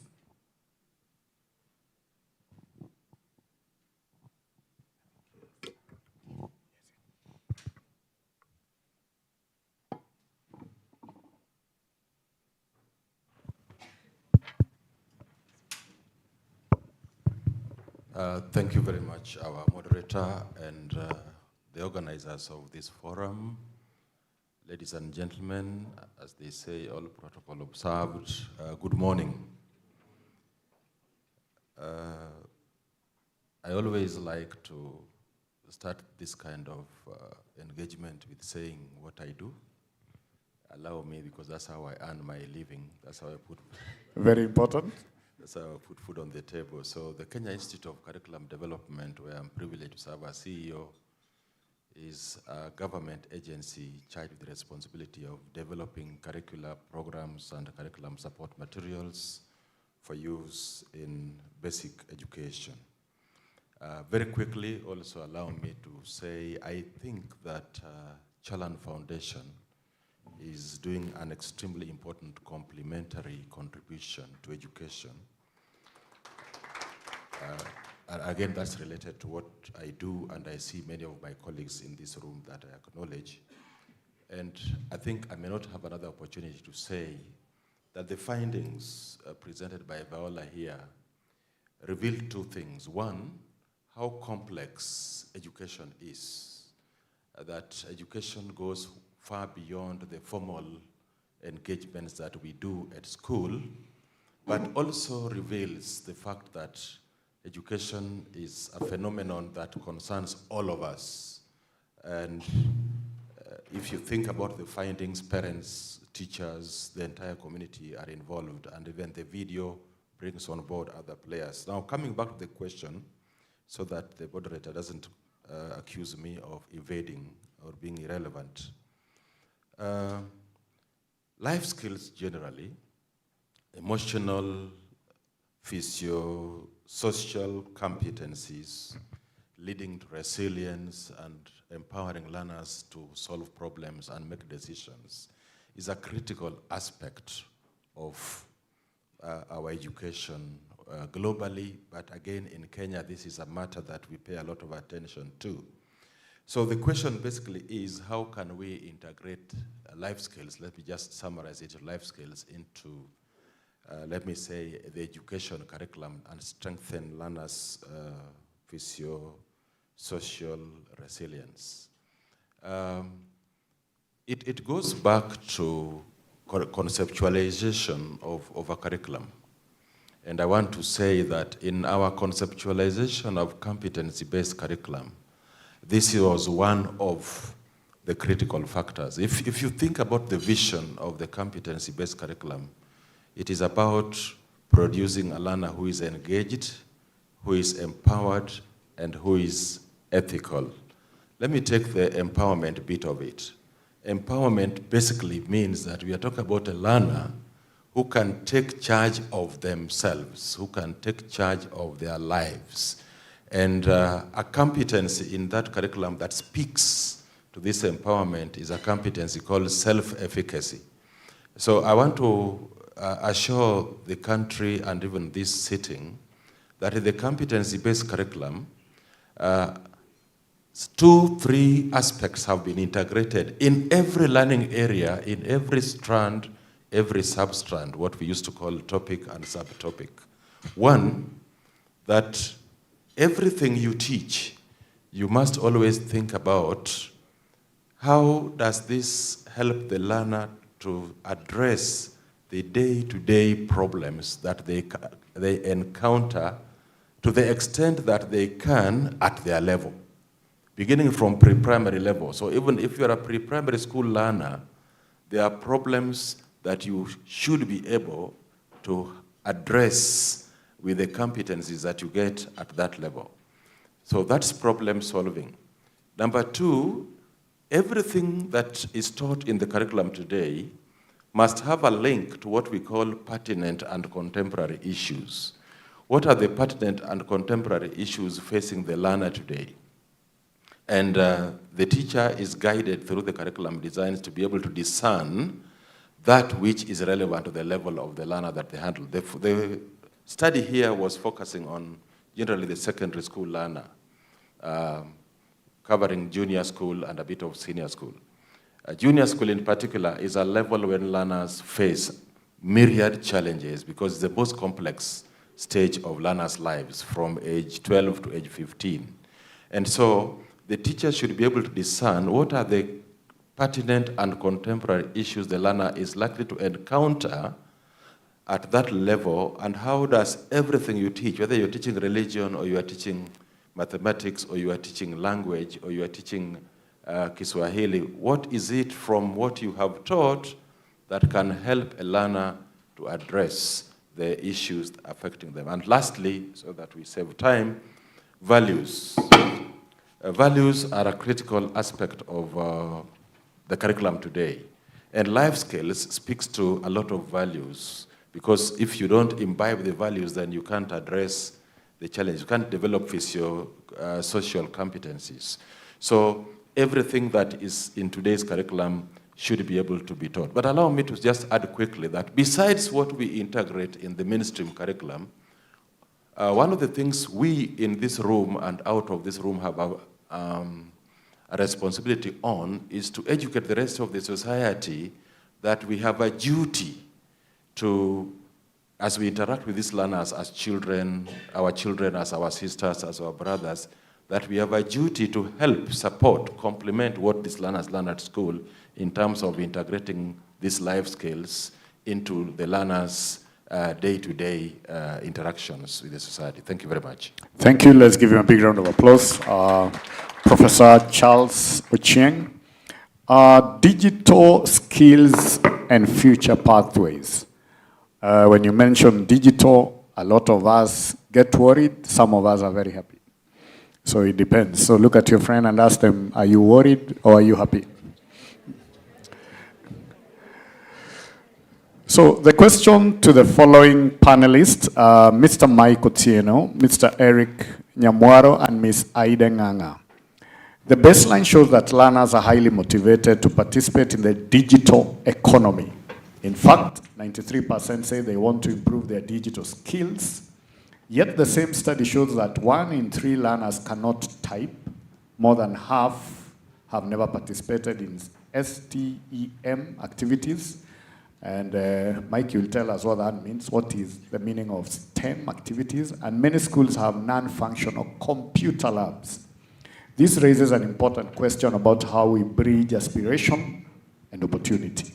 From your experience advancing digital literacy across Africa, what scalable solutions can help bridge the gap between learners' strong digital aspirations and their limited access to technology and digital skills? Any one of you can answer. Eric, Ms. Aida, and Mike. Thank you very much. I think the finding that 93% of these young learners want to advance their digital skills is very consistent with a different study that I think was done in the UK. And in this case, over 80% of learners wanted to become YouTubers.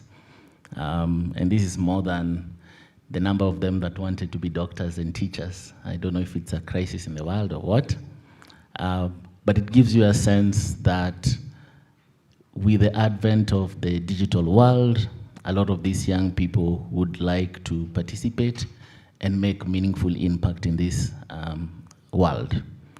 A good example that I would like to give is a young man that came to Kenya recently, Aisho Speed. We were very highly involved in bringing him. He's only 20 years old. He's a dollar millionaire, and he moves around with his phone doing what not many people understand, but he's streaming, he's able to attract sponsors, and he's able to actually shut down a country for a couple of weeks. So that's the world we live in right now, and we need to ensure that we are actually providing our young people with the right skills, the right tools, access to connectivity, and all the opportunities that they're able to access in the digital world. The final example I'll give is Estonia. All of you might know Estonia as the most digital society in the world, but they made very deliberate choices in the 90s where they started a project called Tiger Leap. And this project was intended to connect all schools with computers, start teaching young people digital skills at a very young age. In fact, they were coding when they were very young. Fast forward today, Estonia, a country with less than 1.5 million people, has 10 unicorns. Unicorns are startups that are valued over $1 billion. Kenya has none, with over 40 plus million people. But it shows the interventions Estonia did with Tiger Leap, giving kids computers, teaching them early digital literacy, has resulted in companies such as Skype. Skype was discovered in Estonia and bought by Microsoft for billions of dollars. I know most of you have used Bolt, which is giving Uber a run for its money. It was started by a 19-year-old in Estonia. So you can begin seeing the relationship between direct interventions on digital skills, growth in economy, and the huge opportunity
opportunity that's able to be pursued. So those will be my remarks in terms of the opportunity there.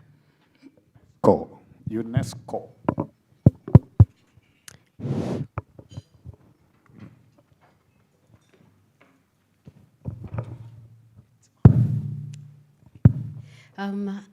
Yes, hello everyone. Thank you very much once again, moderator. In that 1 minute, I want to say the following. One, appreciate Chalan Foundation for what you are doing and offer KICD readiness to partner with you, even in terms of a question somebody raised here on how we can scale the research to other counties, because the information that you are revealing is extremely of interest to government. Even if we were just to give you vehicles to help you go to other counties, that will be a contribution. But we can also help the staff and other things. Two is to say that somebody has already mentioned Madam Jacinta Akasa, CEO Semastea, that, and building on what Madam Aida said, there is quite a bit the government is doing. And let me speak specifically the Ministry of Education. Even, moderator, in terms of the question you are asking on how we can offer STEM, even in resource-constrained environments. And so, Madam Jacinta, when you speak, remember to say what you are doing to do that. But there is also the school equipment production unit that has been able to do a lot to facilitate resources that learners can build on, besides other things. At KICD, I want to say that learners who have connectivity, as Mr. Nyamwaro here said, are able to access a lot of things, including digital laboratories, digital books, and even training for teachers on what we call the Kenya Education Cloud. So I hope that henceforth, those of us here who are from government, we should be able to speak more to other people so that we don't do what Madam Aida says, the government just speaks to itself. Something else that touched me on terms of the results is that only 26% of the schools accessed say they have textbooks. Now that speaks to me directly, because KICD has a responsibility to distribute books to Kenyan children in public schools on a 1-to-1 ratio. And as far as we are concerned, there is no school in this country, public school, where learners should buy textbooks.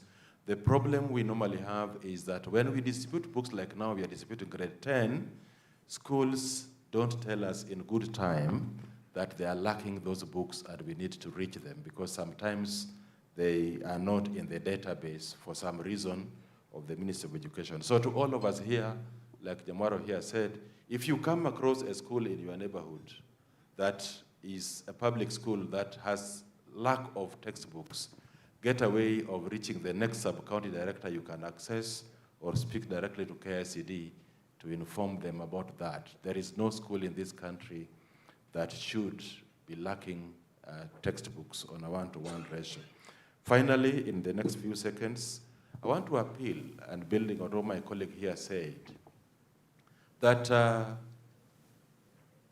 in addition to what the government is doing, which is immense, I cannot speak about it more, but all of us here know that education is the main consumer of the government GDP. 700 billion of this country's budget goes to education.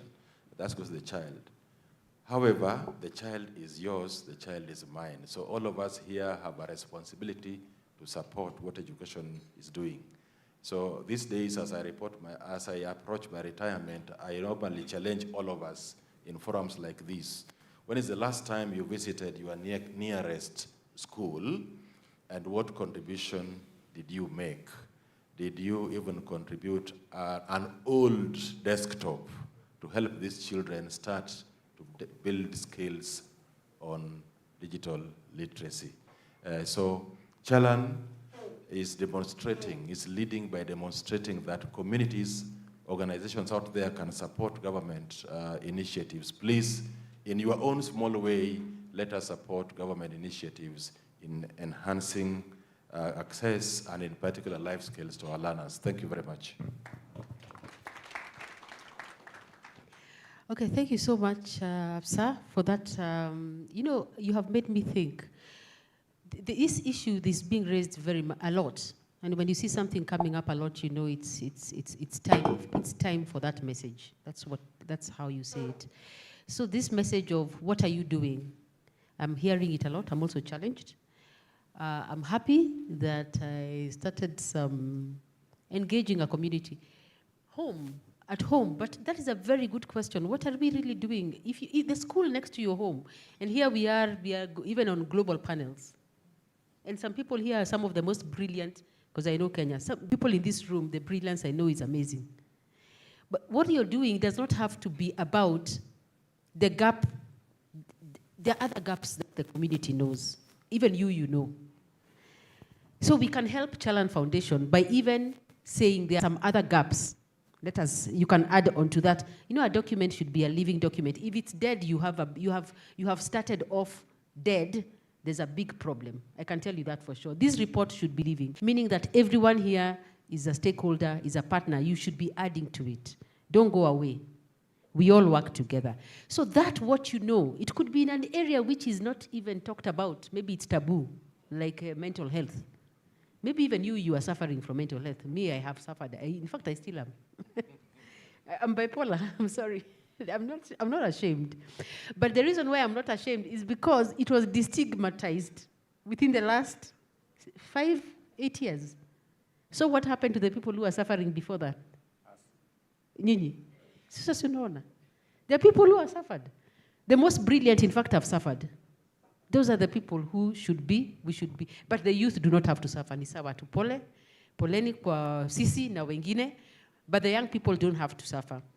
Some of you know those issues deeper, better than me. But bring it. And we say, this is also a gap. You don't even have to be told. It's a gap. You yourself say, I know it's a gap. In fact, I'm a living example. It's a gap. What other evidence do you need? So automatically you condemn kwa hii report. Then what you can do is now, since we've been told which school is next to you, to end, you start with a group of people. Resources come. Me, I know. Resources follow. Because there's already something happening. So what will happen, even this digital AI, it will come because you already have quorum.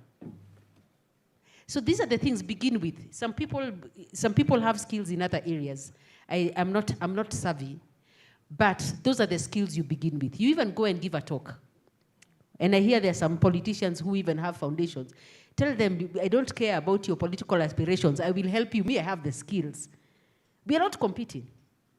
We are working together. Everyone wins. So thank you so much. I'm actually very happy I've learned something. I've been challenged, and I'm also willing to work with Chalan Foundation and anyone else who's willing to work together. Thank you. Let's give a big round of applause to our panel.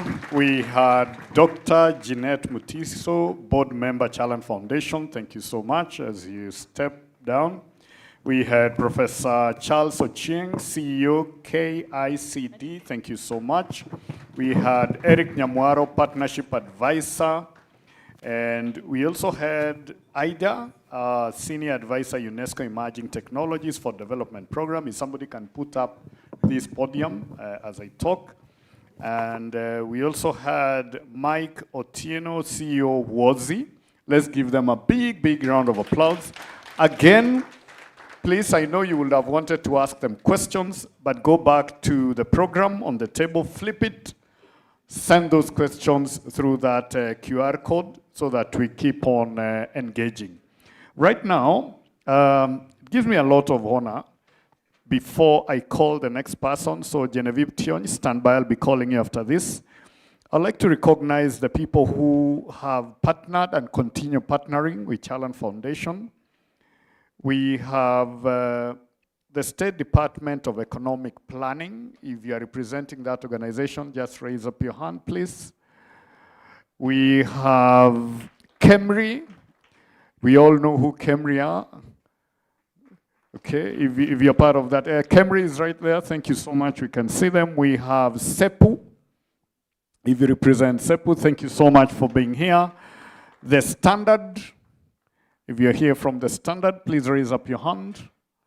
Thank you. We have KICD. Of course, he was a panelist here. Let's give him a big round of applause. We had World Vision. World Vision, where are you? They're right there. Thank you so much. We have KCDF. If you're from KCDF, please say they're right there, seated right there. Equity. I believe this is Equity Bank. Yeah, Equity Bank, please. Ah, good. Our people are here. We have where some of us started our careers. My favorite, KBC. If you're here representing KBC, please raise up your hand. Huko ndio tulianza. That is where we started. They're right there. Yeah. Used to be a presenter, editor, nini, artist, you know, all those things combined. At some point ended up in events. Here I am. Okay. Ministry of Education, please. Thank you, sir. Thank you for being here. African Wildlife. African Wildlife, right there. Thank you so much for being here. U-Tena Youth. U-Tena Youth. Very good name, eh? Hiyo jina yenu iko poa. Hiyo si ya Gen X. Inakaa ni ya mbele kidogo. U-Tena Youth Organization leading young. Organization leading, is that the name? Organization leading young. I'm a leading young, the organization. Sorry, I'm just reading what I was given. Leading young. Is there an organization called Leading Young? Okay. Who is KEIC? KEIC, are you here? You're there? You're there? Okay, nimeona mkinifanyia hivi. Okay, we have a Fosi in the house. A Fosi, thank you so much for being present. Moso Limited. Moso Limited, where are you? Moso Limited, please raise up your hand. We have Plan International. Plan International. These are heavy guys in this room, eh? We have SDG Triple A. Do you have someone like that? Then Cooperative Bank. Cooperative Bank, you're in the house. Okay. We have CEMASTE. How do you say that? CEMASTE. Do you hear? CEMASTE. Okay. Then we have National Council of NGO Partners. Are you in the house? National Council of NGO Partners. Okay. There are more. We have Airbed. Kuna Airbnb na kuna Airbed. So Airbed means what? Airbed ni nani? Itabidi utuambie unafanyaga kazi gani ndio tuelewe. Okay. Emobilis. Kongo. Kongo in Kale is who? It's you. Okay. Then you have Lablik East Africa. Lablik East Africa, please. Thank you, sir, for being around. We have FAO. FAO. Thank you for being in the house. We have NNK Advocates. NNK Advocates. Thank you for being around. And now, I'd like to call someone who is a friend. We grew up in Kapsabet together when we were very young. Keben, uko kwa Sugutek, for some of you who know. Life ikaenda hivi, I ended up in Nairobi, she ended up in US. She didn't just go, she saw opportunity, she's been working, and she's here representing the Diaspora Chalan Foundation. Ladies and gentlemen, remember, Chalan is registered in US, thanks to a representative from that side, Genevieve Tion. Karibu, my sister, from another mother. Let's give a big round of applause wakati anakuja.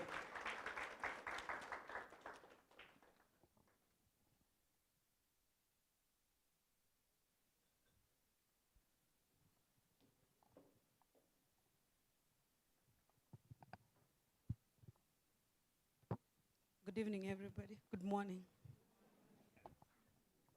All protocol observed. Thank you very much for inviting me to the Chalan Foundation.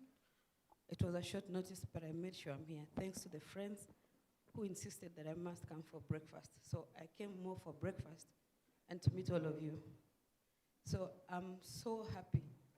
I didn't know much about Chalan until I started Googling about it. Congratulations for what you do. It's a very, very impressive program. I'm in the United States, in Kansas City, Missouri. I've never had anybody talk about Chalan. We hear about many, many things, but Chalan, for what you do, you need to be known. you need to be heard. So it is very, very, I've been there over 30 years. And when age catches up with you, you need to start bringing home what America has taught you for all those years. So we're in the process of bringing ourselves to Kenya to bring things that we've learned in the US back at home and make it a reality. So last 2-3 weeks ago, there was a big organization from the US that came to Kenya. They started establishing relationships with Kapenguria through a gentleman called Marco Cheseto.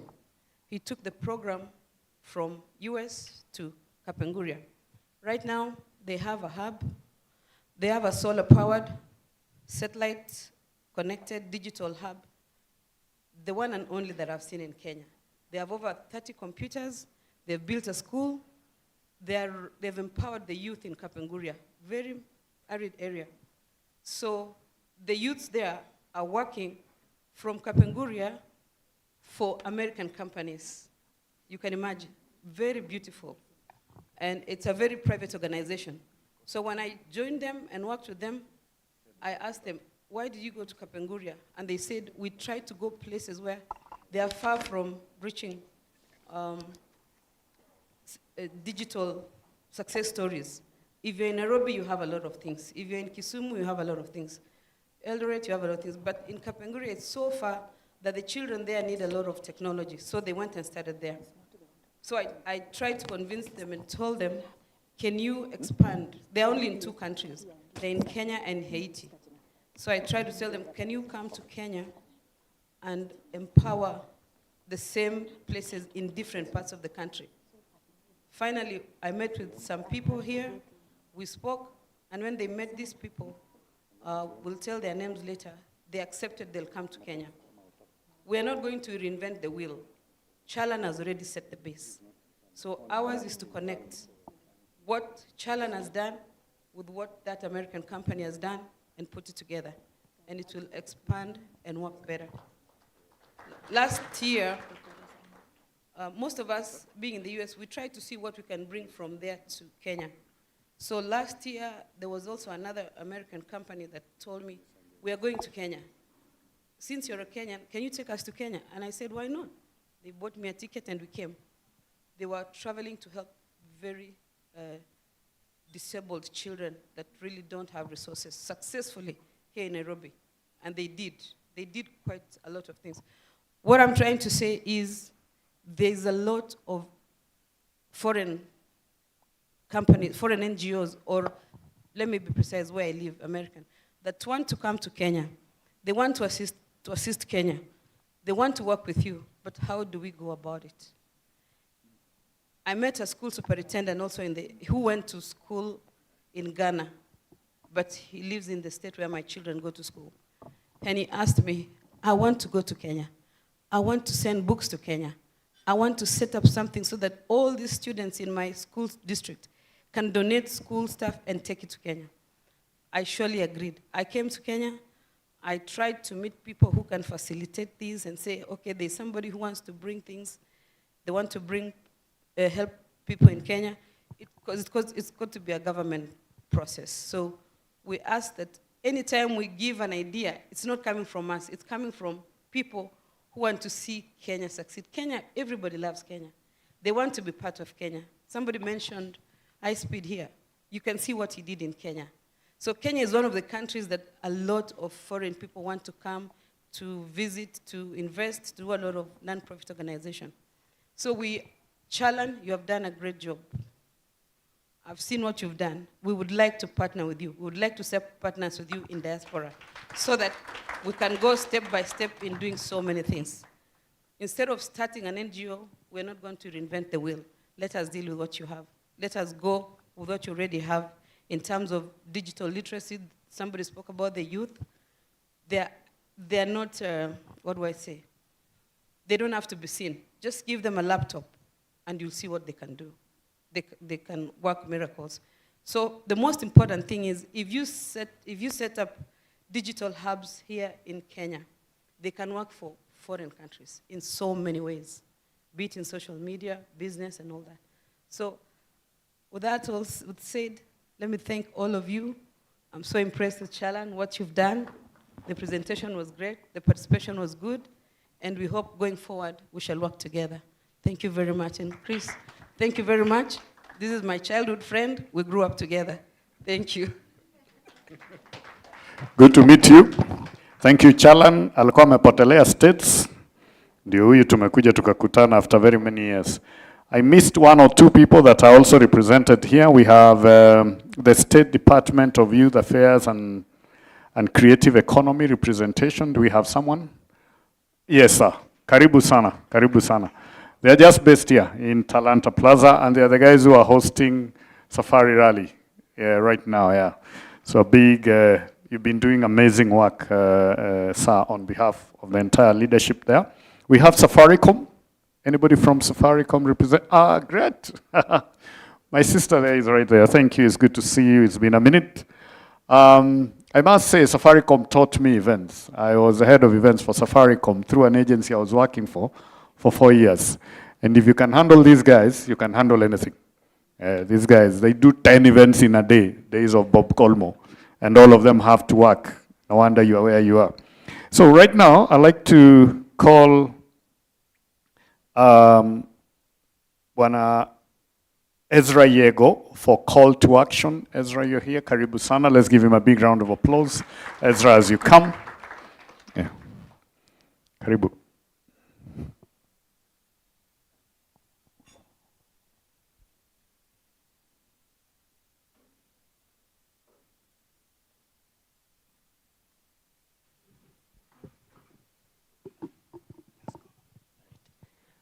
Good afternoon. My name is Ezra Yego, and I have a pleasure of serving on the board of Chalan Foundation. Yeah, all protocol observed, and thank you for your honesty, the panel that we had here before, and all the speakers, and the depth of the discussion that we've had today. Let me begin by saying that behind the 612 learners in this study are real children sitting in real classrooms today. And the evidence that has been shared today is clear, that access to schools alone is not enough. Across the 10 counties and 51 schools, we found that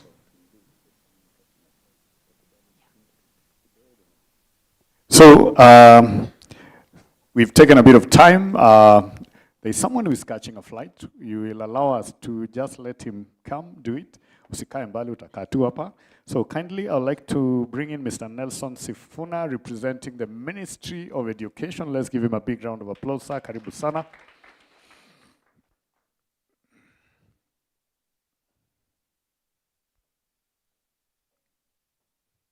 Karibu sana.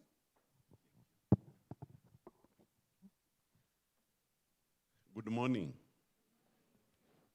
As mentioned, I'm Nelson Sifuna, lakini mimi sio Sifuna.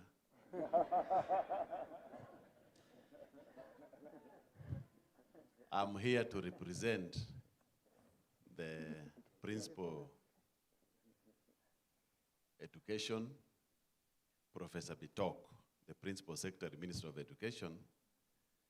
He really wanted to be here, but yesterday and today, they're engaging with principals of our learning institutions and head teachers.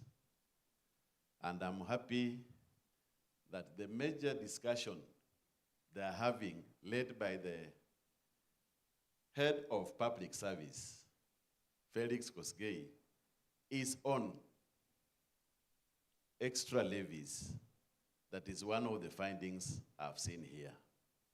The government has already taken it serious, and their discussion with all the principals and head teachers is to give a firm directive that extra levies should not affect our learners and should be the thing of the past.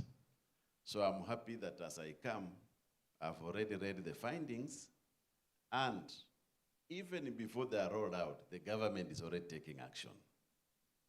I want to start by also joining others in congratulating Chalan Foundation. It has arrived on the scene and in the correct way. We will support the ministry. I have my field officers around. If you're around, just stand and wave. Every I've seen child. those from Bomet. Is it Bomet or Nandi? All those that are here representing the Ministry of Education. And we assure Chalan that all our facilities in all the 47 counties and 8 regions, because of the good work you are doing, when you go there, they are at your service. Colleagues, we have looked at the foundation findings. We appreciate, because as a ministry, we operate an open door policy, that anything you come across, you share with us and we take action where necessary. We are happy with the findings, the way they have come up, and we will sit as a ministry to also look at the areas where we can come and ensure we correct. We have gone through it. The issue of feeding, we want to assure you with other partners, we are doing our best. Already, we are almost reaching 500,000 children being fed because of the support of other partners. On the issue of corporal punishment, of course, we take firm action if a teacher is involved. And we have seen anywhere where it has been reported, we take immediate action to ensure it does not continue. We have looked at even digital literacy. I want to report to you that His Excellency himself has taken charge and has directed that especially the talents of our children must be digitalized, and the children should start earning from their talents. The KICD that has been here, and you heard His Excellency went even to outside the country just to meet the Google owners and ensure that we partner with them to put our creativity, our talents in digital platforms for our children to earn. Then what has also not been emphasized here, we engage our children fully. Now you look at the co-curricular activities, music, drama, science and engineering, football, and others. I believe in East Africa, this is the only country that has allowed all co-curricular activities to thrive for the purpose of ensuring that all our children stay active. I welcome you to Nyeri. This coming April, you will see the talents of our children in drama. We welcome you to Kisumu. You will see the ball games and athletics. And in August, we welcome you also to Bungoma, when the music festival is going to be held. You will see the talents of our children.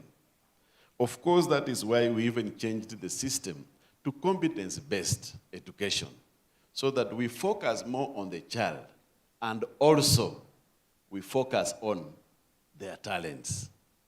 Colleagues, special needs has been mentioned.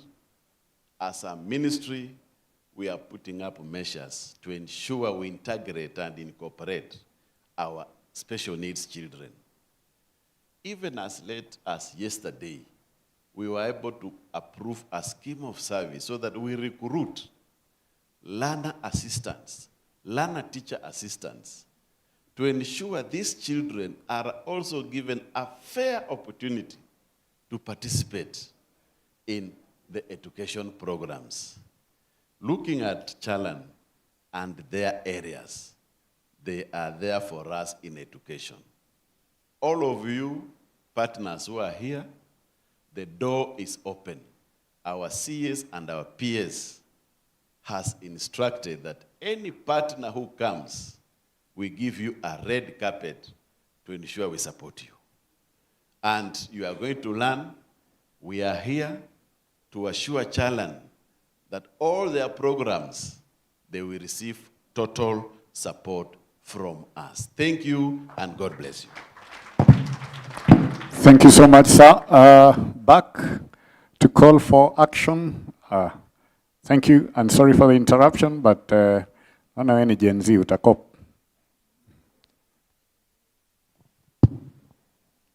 On behalf of the Gen Zs, you're forgiven. Yeah, as I mentioned, I'm Ezra Yego. I serve on the board of directors of Chalan Foundation. And yeah, back to what I was talking about. So this study featured about 612 learners. And behind the study are real children sitting in real classrooms today. And the evidence is very clear that access to school alone is not enough. Across the 10 counties that were featured and the 51 schools, we found that 48% of the learners do not consistently attend full school weeks. 43% missed 1 to 2 full weeks last term, and nearly 45% come from vulnerable households. So this tells us something, that enrollment does not guarantee attendance. Attendance does not guarantee well-being, and well-being does not happen without strong life skills, support systems, and solutions that respond in real contexts. Our composite life skills index stands at 3.2 out of 5, but emotional regulation, the foundation of resilience, is at 2.7. And 38% of these learners struggle to solve real life problems. In the digital space, the gap is equally urgent. We've seen that about 93% of learners want to gain digital skills, but only 33%, about 33% cannot type, 37% cannot use emails, and 52% have never participated in STEM activities. So these numbers don't just reflect the lack of ambition, they reflect structural gaps in opportunity. So the question is no longer what the data says, the question is what we'll do with this evidence. To our policy leaders, life skills and psychosocial well-being must move from the margins to the center of our education system. So not just pilot projects and not add-ons, but core parts of quality education. Our donors and partners in the room, this baseline has shown us that exactly where investments are needed. Integrated, evidence-based, long-term approaches can help reduce 48% attendance challenges, close the digital divide, and strengthen the resilience young people need to succeed. And for all of us working on the implementation, I'd like to encourage us to stop working in silos. Learners experience life as a whole. Poverty, stress, digital exclusion, and aspirations are interconnected. Our solutions must just be as connected. So at Chalan Foundation, we are clear about our commitment, that we will use the evidence from this baseline to strengthen our programs, to track our impact, and remain accountable to the 612 learners who are represented in this study and speak for the thousands of students across the 10 counties. But real impact to scale requires partnership. So I call on us today, my call to you today is very simple. Let us align, let us act, let us ensure that no learner's potential is lost because systems failed to respond in time. Peace is not built in policy documents. We've always heard that Kenya is a graveyard of policies, and we need to move towards implementation. So, and this peace is built in classrooms where dignity, opportunity, and resilience comes together. So the evidence is clear, the opportunity is before us, and the time to act is now. Thank you. Thank you so much. Let's give him a big round of applause. It's important to also hear from the beneficiary of all what we are doing. I'd like to call Gilbert Cheruyot, who is a chairperson, Chalan Foundation Beneficiaries Alumni. Karibu sana sa. Let's give him a big round of applause wakati anakuja. Mr. Gilbert Cheruyot, karibu. Naona anapiga kona na manuva kama gari ya Safari Rally. Amechukua vector, badala kukata hapa, amepiga hivi. Karibu sana.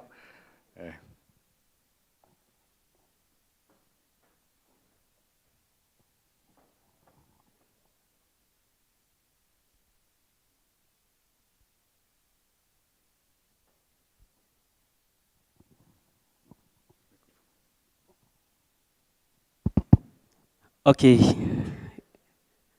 Good morning, everyone. My name is Gilbert Chiriot, as you've heard from our MC.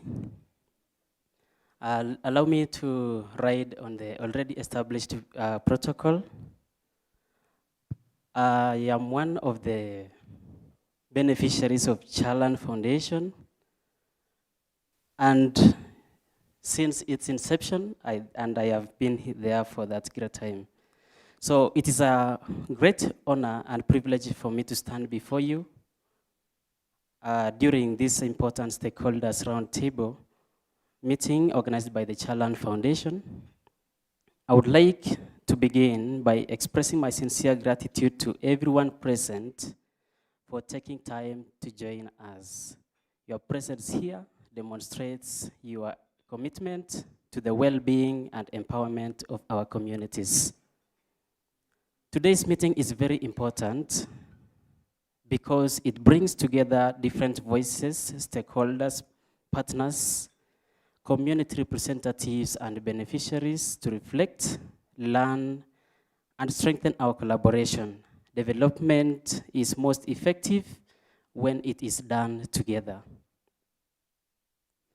And platforms like this give us an opportunity to share experiences, challenges, and solutions. The Chalan Foundation has played a significant role in supporting vulnerable individuals and families within our communities. That is, I included. That's where Chalan Foundation got us from. Through various programs and initiatives, the foundation continues to empower beneficiaries by promoting access to opportunities, strengthening livelihoods, and improving social well-being. To our beneficiaries present here today, you are the heart of this initiative. The programs and interventions are designed with you in mind, and your experiences, feedback, and participation are extremely important because they help shape better programs and ensure that the support provided truly meets the needs of the community. To our partners, stakeholders, your continued collaboration is what makes this work possible. Sustainable change cannot be achieved by one organization alone. It requires responsible partnerships, shared commitment, and collective responsibility. Your support, expertise, and resources have greatly contributed to the progress we celebrate today. As we engage in discussions today, I encourage all of us to participate openly and constructively.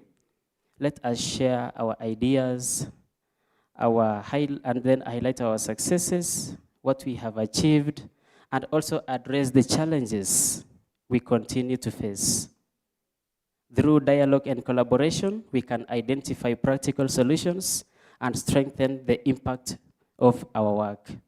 This roundtable meeting should not only be a moment of reflection, but also a moment of planning of the future.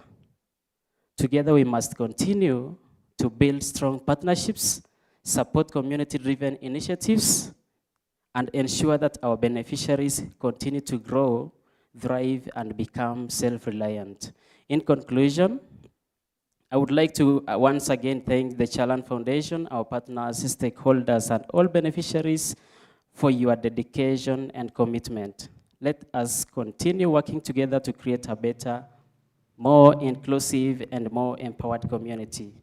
Thank you very much for your attention, and I wish us all a fruitful discussions.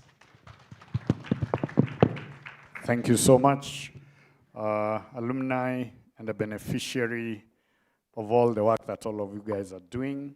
We have Mrs. Jacinta L. Akatsa from Semasti.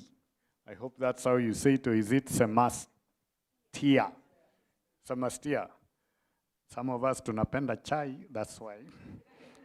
So, yes, yeah. Karibu sana, Jacinta, Akatsa.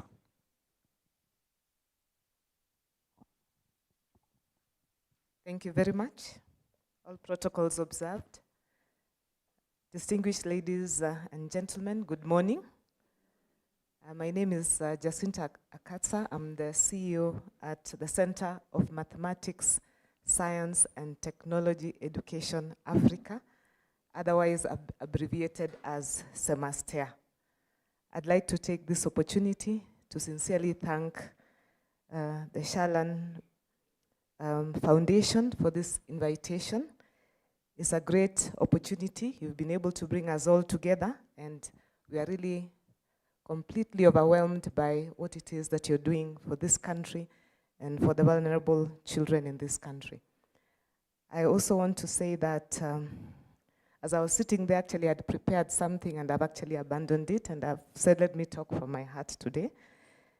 And I'm just imagining if every other group or team or people could actually do what Chalan is doing today, because I know that's what a number of organizations do, then you can imagine we would probably not have a child that is actually out of school anywhere in this country.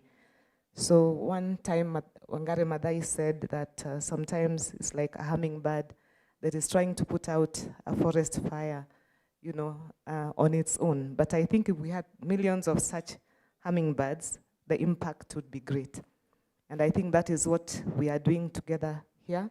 And what Chalan you've actually done is to bring us out of our silos so that we can come together on these round tables, collaborate, partner, and now do more together. CEMASTEA, who we are, as a state corporation actually, we have the mandate of capacity building of teachers in STEM. And we also do research. We have a directorate also in research where we also do baseline surveys like you're doing. And the one that we are doing currently is actually on the grade 10. And with me today, I think I'd like to also appreciate and recognize one of our directors, Dr. Mtitu, who is also actually in charge of the research department. So I think we've got a lot to discuss on our round tables after this. So when KICD prepares a curriculum, as an institution, we actually take teachers through interpreting and implementing the specific curriculum areas around mathematics and science. And this came in because the government took an intervention, because we know generally how math and science, attitudinal issues that have actually affected the performance of these particular subjects. So it's actually an intervention. So what we do is that we prepare the teachers and strengthen them in terms of pedagogy so that they can teach science and maths right from basics, all the way from foundational learnings to secondary. These teachers are also capacitated in terms of their ICT capacities, but mainly how to integrate ICT in teaching and learning, and also how to use AI in terms of preparing lesson studies, their lesson, lesson plans, and also the lessons generally. For the students, because we want to excite them around how to have a greater interest in STEM, we have strengthened 3 areas. One of them is STEM outreach, which I would want to talk a little bit about. STEM clubs, especially for girls, and then mathematics competitions. So you may be surprised that Kenya is actually sending students at Form 4 level to the Maths Olympiad internationally. And we start this actually at grassroots level across all the 47 counties, and then take them through various levels. So we have the Kenya Math Olympiad, we take them to the Pan-African Math Olympiad, and eventually to the International Maths Olympiad. So like someone said, sometimes there's so much we are doing, but we are not talking about this together, so we don't get to know who is doing what and how we can support each other. For the STEM outreaches, what we came to realize that to support the teachers in terms of just getting the children to change their attitude, we have what we call a STEM bus. In this bus, STEM on wheels, we put all the different equipment that you can get, and then we go to mashinani, to the schools that are really far to reach, some that maybe are lowly resourced. They are resourced, but maybe not to the level that other schools in the country could be. And we just stay a whole day in one school with the teachers and the students. We allow them to interact with the equipment. And it's amazing sometimes how a child's eyes just pops with some of the little experiments we do. And then there is that wow moment where they say, I think I would like to do science. I think I'm interested in math. I think chemistry is easy. I think biology is doable.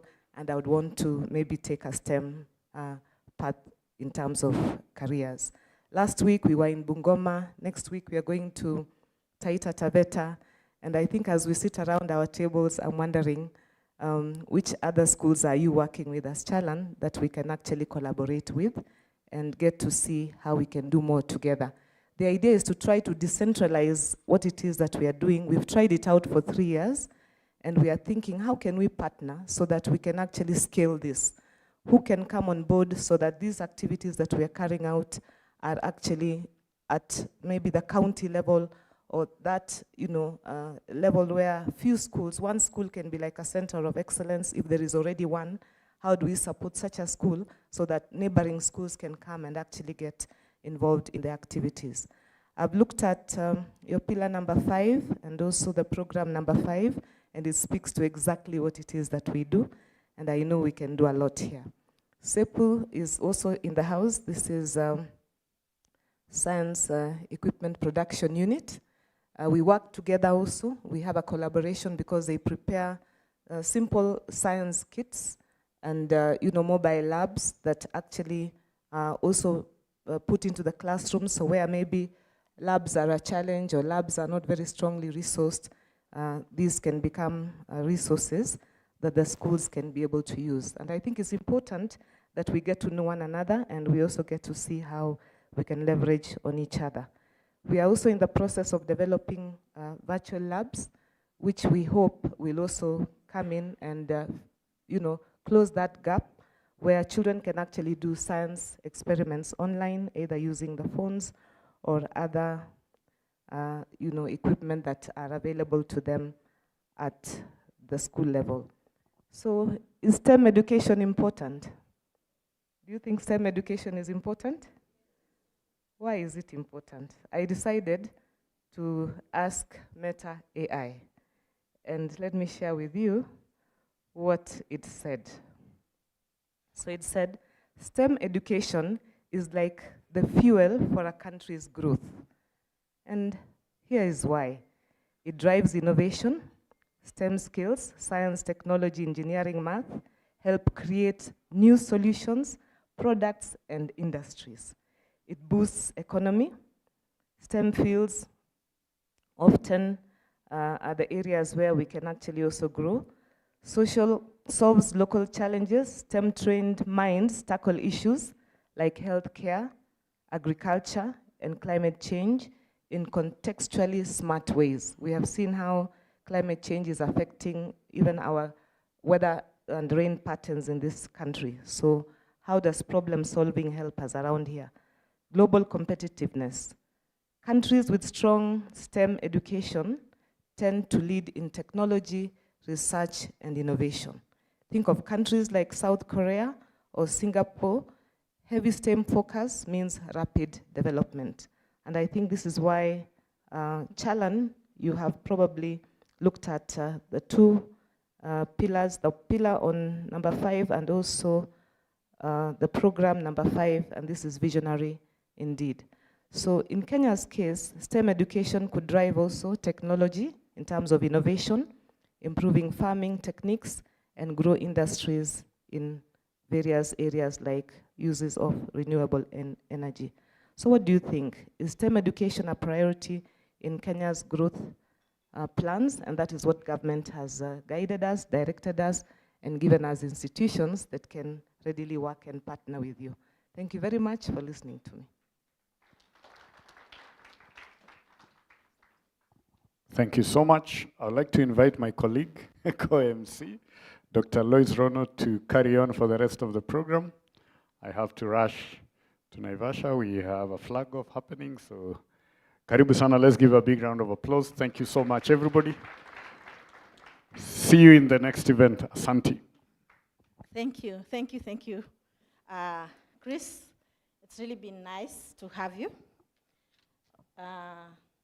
Please don't race too much. The safari rally is in Naivasha, not in between.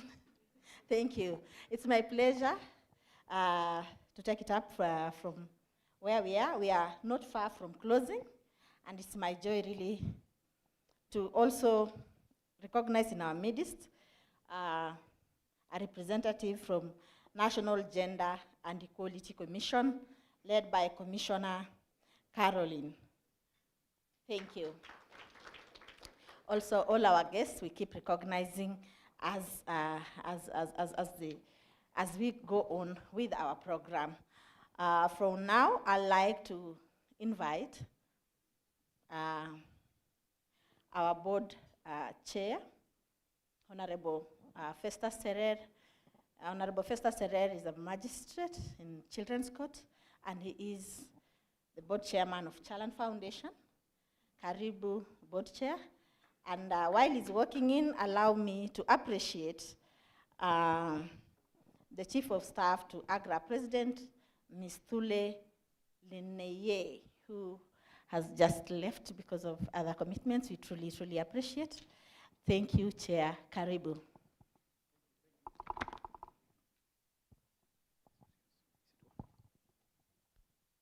Thank you, Dr. Lois. Good morning. God is good, and all the time. It's my pleasure to stand before you today. I have a short speech. I'm not good in speeches, reading speeches. My name is Festus Terer. She has said that I sit in the Children's Court. I want to correct that. I used to sit in the Children's Court. I sat in that court for 6 years. At the moment, I sit in the family court. What do? We informally, when we meet with colleagues, we say that I earn a living by breaking marriages. So what do? Yes, I earn a living by breaking marriages. Predominantly, what we do at the family court is that we dissolve marriages, right? We dissolve marriages. But that's not the only thing we do. We also distribute property. We also do succession. One important thing we do, and which I think you can have it as a takeaway or an AOB, is that we also prevent people from fighting in their homes nowadays. It's an act of parliament, inaitwa Protection Against Domestic Violence Act. For those of us who come from Rift Valley, mzee akikondolea chicho kikali, nowadays you can come to court to seek for protection orders. Now on marriages, and you'll allow me to just digress, on marriages, the law as it is nowadays, currently, and that's a challenge we are having, is that all marriages must have a marriage certificate. So there's no longer come, we stay. Now for customary marriages, right? Customary marriages, you see that those marriages must be registered. You do the ceremonies there, go to the register of marriages, have a certificate. The challenge you're facing in court, and they say, if you live in a camp we stay, and you acquire properties, and mukosane, right? Before mugao hiyo mali, you must have a divorce certificate. And for us, we're saying, before I can give you a divorce certificate, I must see a marriage certificate. So call to action. Let us formalize our marriages. Let me just have a small pleasure to just introduce the board. Board of Chalan. Board members who are here with us today, you can just stand so that we can see you. Board members. Jeanette, board members, yes. Previously, I've made a speech somewhere and I say that this board is Gen Z oriented. I'm a millennial. We have Dr. Jeanette here. She's also our board member. She's a daktari, ile ya kupasua, she's si wa kupasua watu, but she's a medical doctor. Ezra here, IT world, STEM, hapa. Now he's a real Gen Z. Now, Michelle there is our among the first beneficiaries of Chalan Foundation. And now he sits in the board. Asanteni sana. Of course, I will not introduce the founder. She will introduce herself.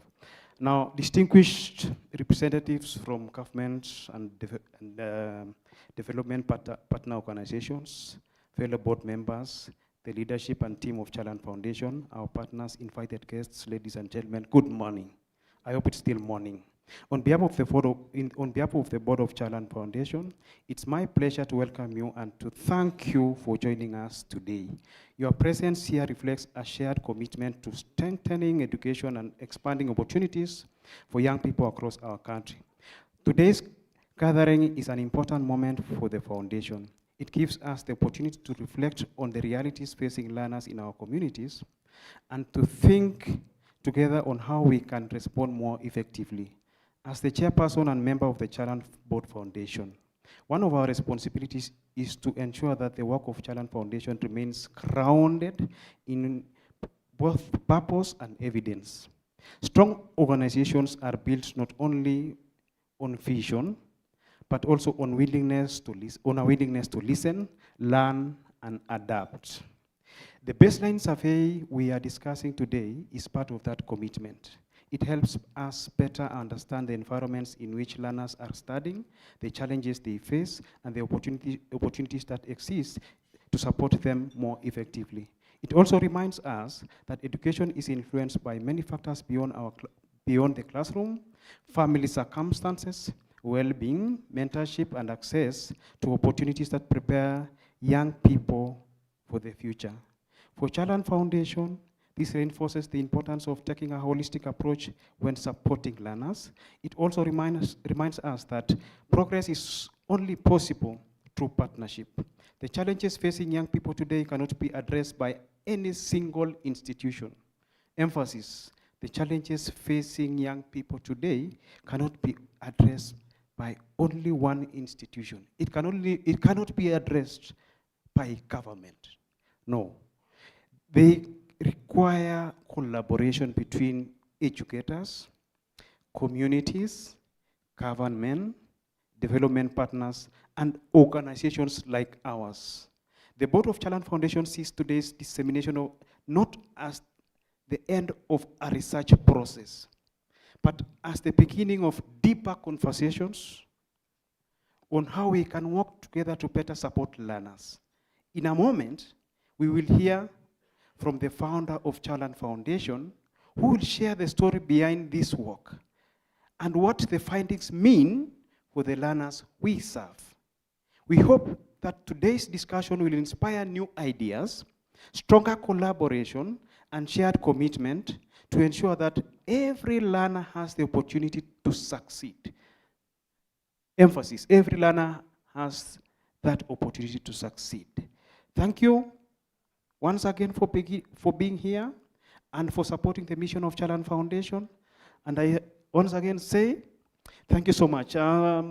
STEM, I think for us as Chalan, we will pride ourselves that the road to Singapore for us begins here. Yeah, so we are really focused, and we really thank you for supporting us. Let me not say more, because then I may end up preempting what the founder will come and say. Asanteni sana. Thank you, Board Chair, Honorable Festus Terer.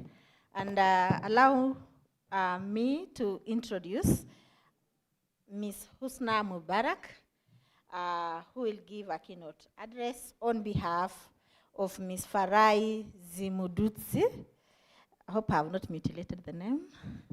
FAO country representative and sub-regional coordinator for East and Central Africa. Ms. Husna Mubarak, welcome. We are happy to have you with us today. Thank you.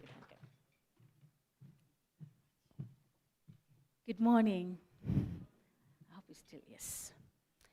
Thank you very much. Allow me to sit in on the protocol already established. But also, let me just mention a bit that is Farai Zimudzi.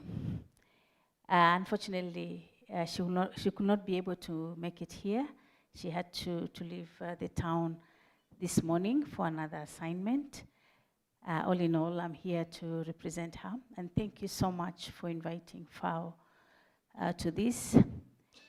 Distinguished guests, representatives from government, development partners, and I'm glad also to see our sister agency, UNESCO, members of Chalan Foundation, board, the leadership and the teams of Chalan Foundation, ladies and gentlemen, good morning once again. It is an honor to join you today for this, for the dissemination of this important baseline survey for Chalan Foundation. Across Africa, Eastern Africa actually, we are witnessing rapid social and economic transformation. And actually it's been discussed all through since early morning. Technology is changing the way we learn, the way we work, and participate in our societies. At the same time, young people represent one of the region's greatest assets. Yet for many young people, the pathway from education to opportunity remains uncertain. That is why conversation like the one we are having today is very, very important. The findings presented by Chalan Foundation remind us that education systems must do more than deliver academic instructions. They must equip learners with the skills, the confidence and resilience needed to navigate an increasingly complex world. Life skills, digital competencies, problem solving, critical thinking, very, very important, are becoming just as important as the traditional academic outcomes. For young people in our region, these skills will determine their ability to participate meaningfully in the economy, contribute to innovation, and address challenges facing their communities. This is particularly important as we consider the future of work, food systems, and sustainable development across Eastern Africa. Young people must be equipped not only to seek employment, but also to create solutions, adapt to changing environments, and contribute to the resilience of their communities. Organizations like Chalan Foundation are helping to advance this vision, and congratulations. By working directly with schools and learners to strengthen life skills, expand the digital exposure, and support vulnerable students who might otherwise fall through the cracks. This type of work is essential if we are to ensure that the benefits of development are shared more equitably. The evidence presented today also reminds us that progress requires partnership. Governments, development organizations, civil society, and the private sector must indeed work together to build the education system that prepare young people for the realities of the 21st century. We must also listen carefully to what young people themselves are telling us. Through studies like this one, their aspirations are very, very clear. They want skills, they want opportunities, and the chance to contribute to their communities. And our responsibility is to ensure that the system around them responds. As we move forward, I encourage all of us to continue supporting initiatives that strengthen holistic education, education that combines knowledge, life skills, innovation, and opportunity. Chalan Foundation's work demonstrates that local organizations can play a critical and powerful role in our society in advancing this vision. Just a little bit to also explain actually, because most people look at FAO as an agency of looking into agriculture only, and again, with only working with farmers. But we have quite a number of programs which support the youth and different schools. That's alongside the school feeding program, which is ongoing. sustainable environment and land management through different systems within the schools. And I think most of us understand when you talk of the 4K clubs, when you talk of environment clubs, and also many ways building onto the various curriculums developed at various levels. This actually enhances resilience building and preparation of the youth for our society. And of course, for us, we say it's not only for us to better our production, but better also the nutrition bit, which also came out very clearly in the study, better our environment and better our life. Now, with all that, all the speakers have spoken about partnership, which aligns to our Sustainable Development Goal 17. And I think it is key and very important. So let us continue building partnership that expands opportunities for young people and ensure that no learner is left behind in the transformation that is taking place across our region. Thank you once again very much, and we look forward for this partnership. Thank you very much.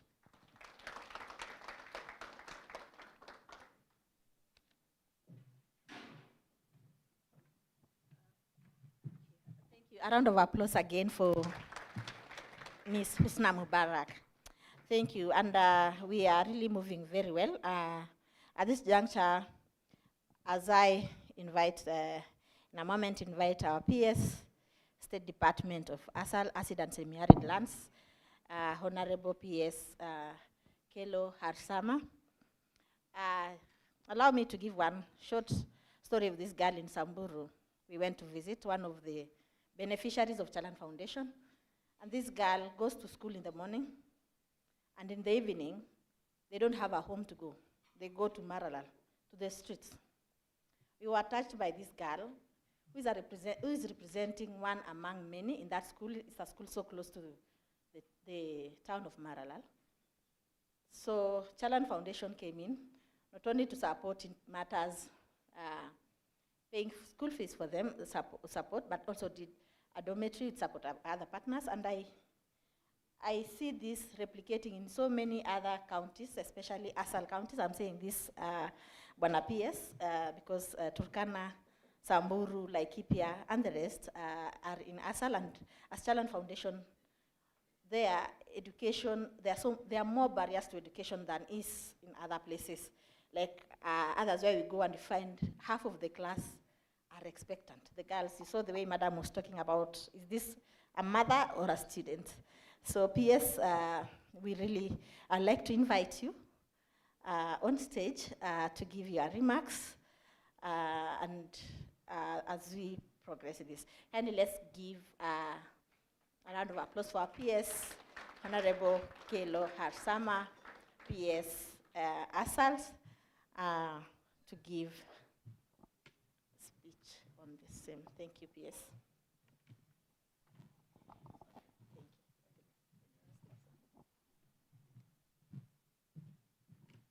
Asante sana.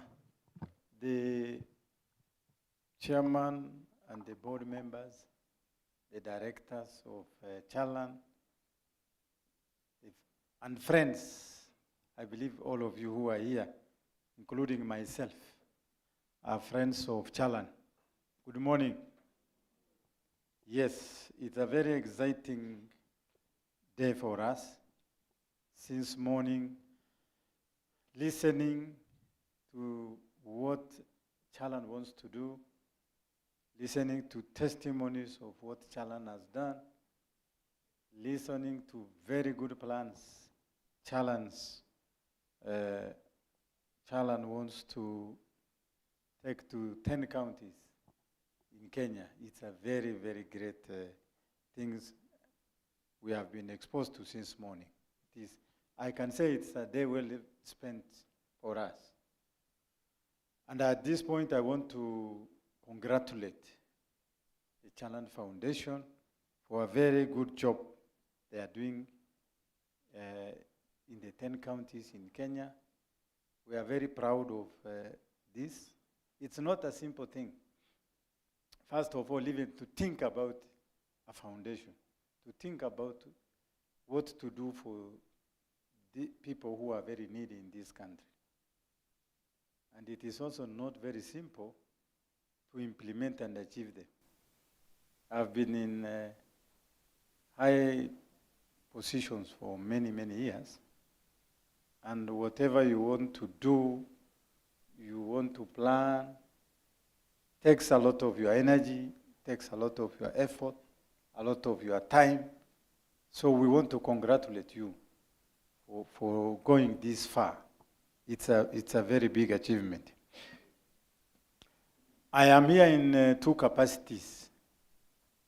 One capacity, I am the Principal Secretary in the State Department of ASAL and Regional Development.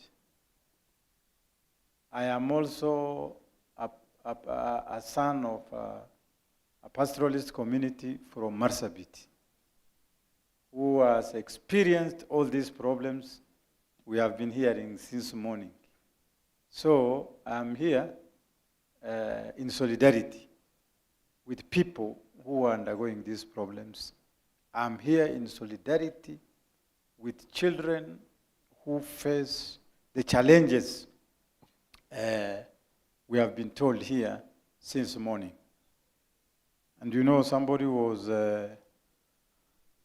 telling us here in the morning that today is his birthday, isn't it? Who was that? Who was that person? The DG Economic Planning. And I saw him as a very lucky person because I have never celebrated my birthday. And do you know why? Because I just don't know the date I was born. Isn't it interesting? Because there were no maternity facilities to record my birth in the village where I was born. And there were no provisions for anybody in my family to remember that date. So I'm part of the problems are experienced by these people you are trying to support. So I've been in the right forum, and I really want to thank the foundation and to say again, I think the Department of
count us as a partner in this journey to transform the lives of poor people, to transform the lives of disadvantaged people. Many people in Nairobi are not aware of the problems people undergo in these areas. Even in some urban households, in rural ASAL areas. Right now, the government is giving food to schools in ASAL counties. Why are we doing that? So that to encourage retention, which we have been talking about since morning. Because children are given food in school at lunchtime. Because if you don't give them food in school, they have no food at home. So in order to encourage children to come to school, they are given lunch so that there is that assurance of them to attend classes.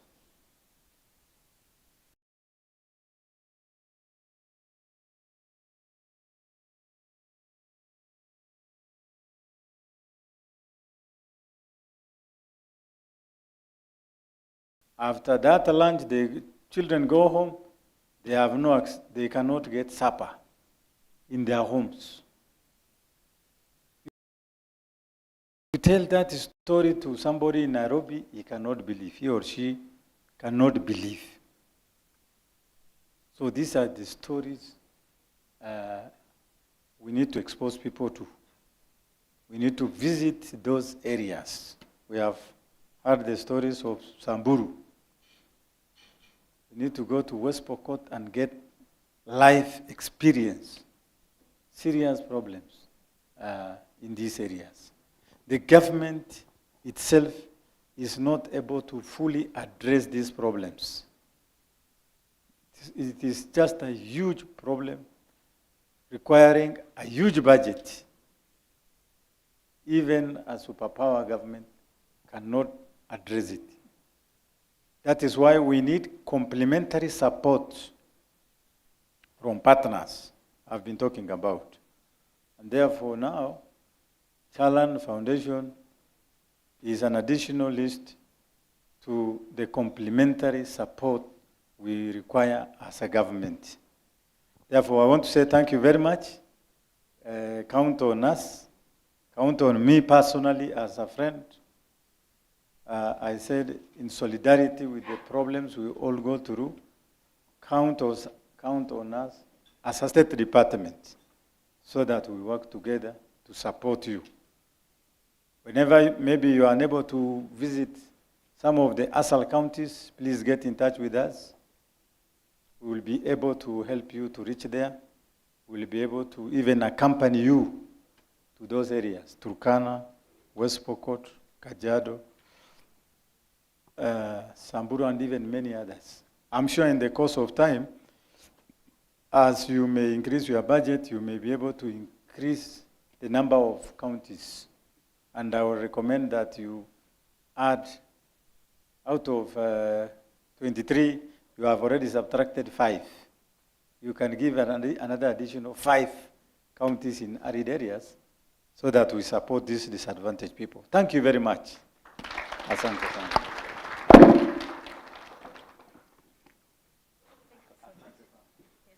Thank you so much, Bwana PS. You are really on point. You are a beacon of hope to the many children in ASAL and various disadvantaged communities. We are coming to a close soon. Allow me to introduce and welcome the founder of Chalan Foundation, Madam Margaret Koech Koske. Let us give her a round of applause as she comes in to give her. She's the lady behind the great vision of Chalan Foundation and the many lives that have been transformed, many lives that have been changed. Karibu, karibu.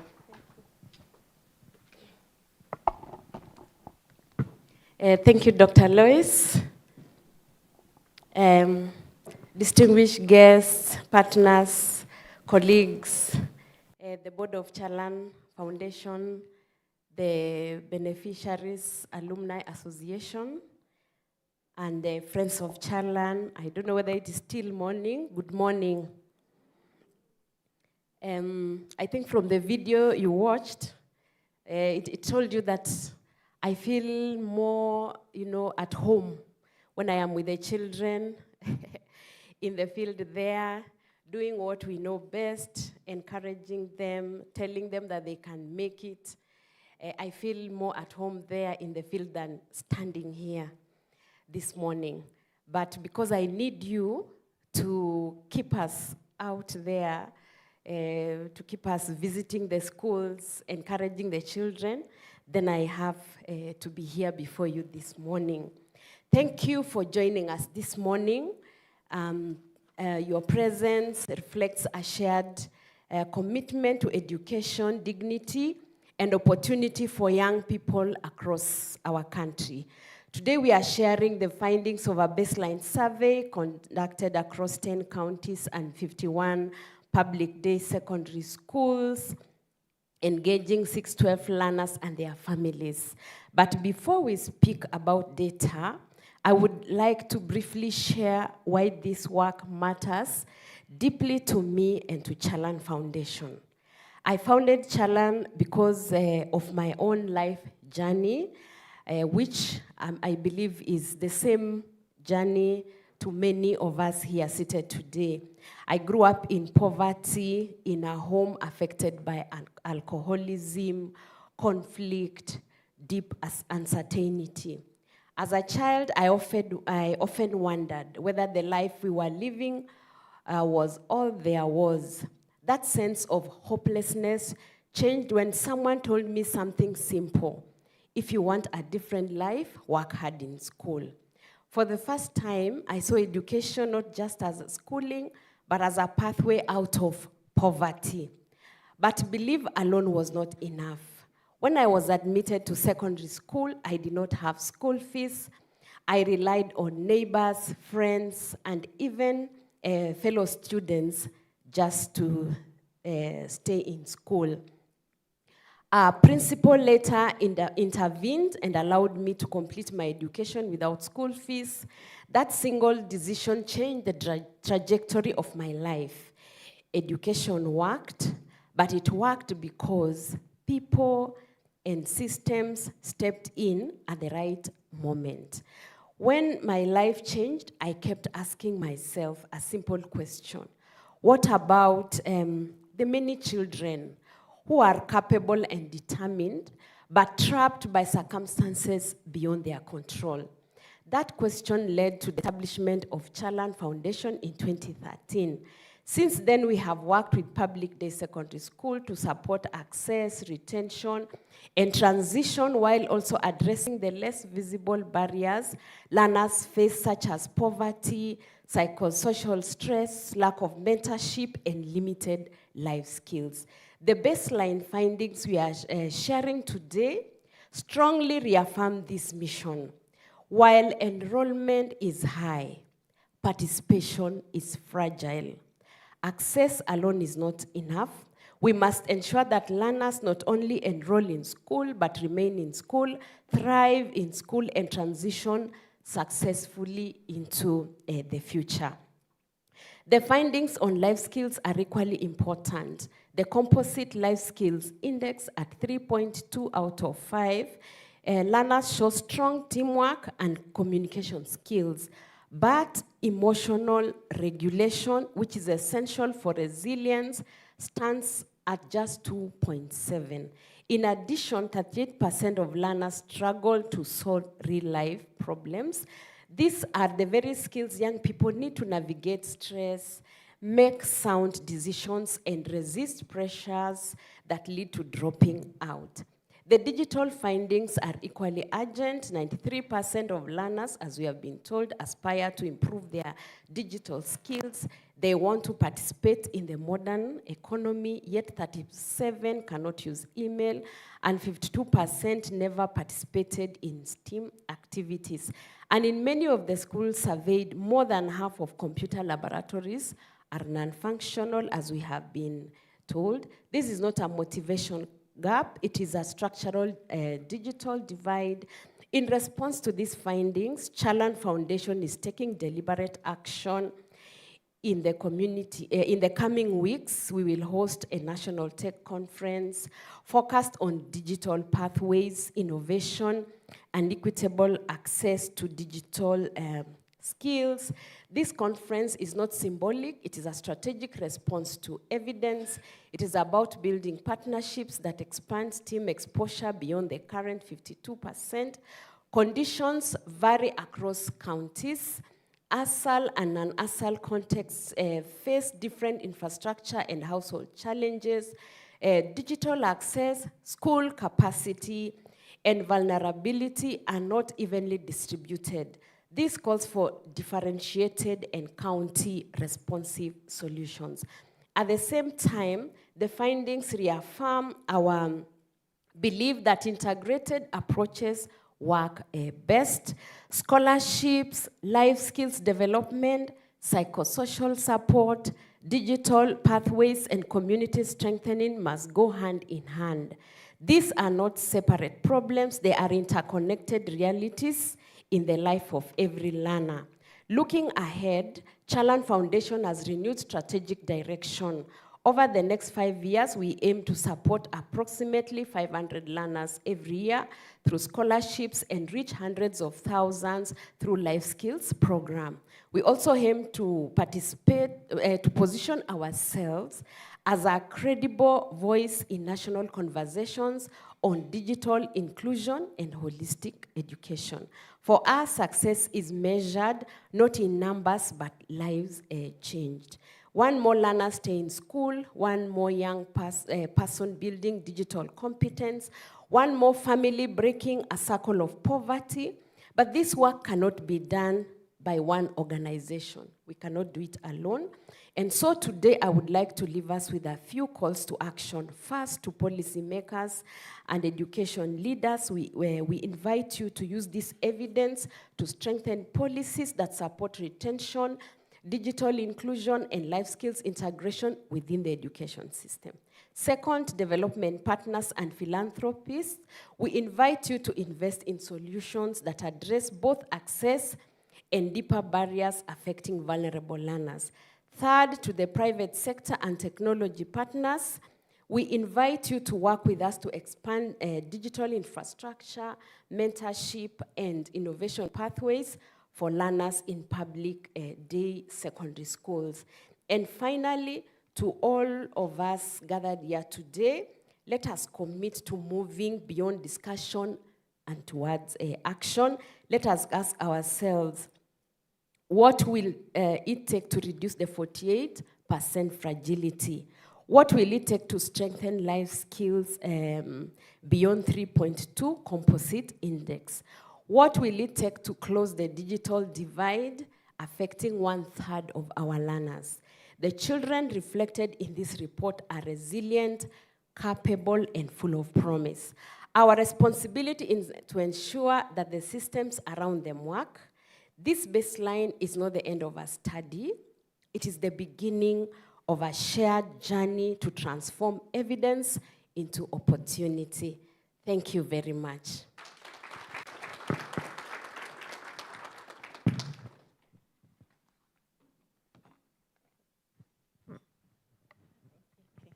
Let's give her a round of applause again.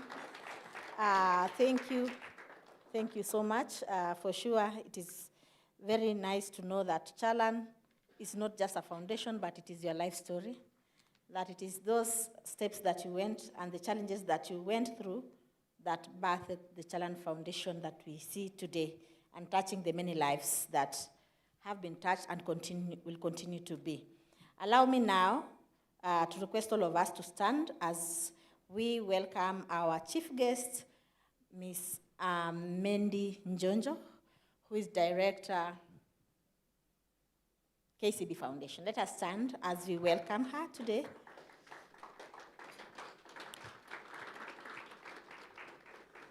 And thank you so much, our chief guest. Karibu. Thank you so much. Good morning, everybody. Good morning, everybody. I'm very glad to be here, and allow me to ride on the already established protocols. So it is a really immense honor for me to be standing in front of you for the dissemination of this baseline study. As our MC has said, my name is Mendi Jonjo. I'm the MD of the KCB Foundation. And KCB Foundation supports livelihoods in East and Central Africa, primarily through workforce development, through enterprise support, and really pertinent for today's conversation, long-term human capital development through scholarship, as well as expanding access to education for children. And please receive very warm greetings from our group CEO, Mr. Paul Russo, as well as our MD for KCB Kenya, Mrs. Anastasia Kimtai, who really convey their very best regards to Chalan supporters, as well as everybody who Chalan has been able to impact. So I have a few remarks, but allow me first to acknowledge the Chalan Foundation, the team who are here, and especially the founder, Mrs. Margaret Koech, for the work that has brought us here today. For 13 years, Chalan Foundation has been quietly investing in the lives of young people. And over that period, the foundation has supported children whose circumstances might otherwise have limited their opportunities, helping them remain in school, develop confidence, and build the capacities and capabilities that they need to participate fully in society. And today's event, it really marks a very important moment in the foundation's journey. After more than a decade of practical engagement with learners and communities, the foundation is taking a very important step. It's grounding its work more deliberately in evidence and conducting a baseline study before expanding programs. It may seem procedural, right? However, in reality, Madam Founder and your team, I feel this signals something much, much deeper. It signals that the foundation wants to understand the realities facing the children you serve before deciding how best to act. It also reflects a willingness to learn, to listen, and to build interventions that are informed by data and not just assumption.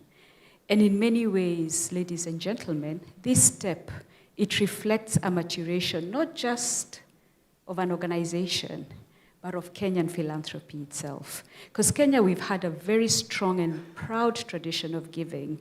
Communities have built schools through Harambes, faith institutions have advanced hospitals.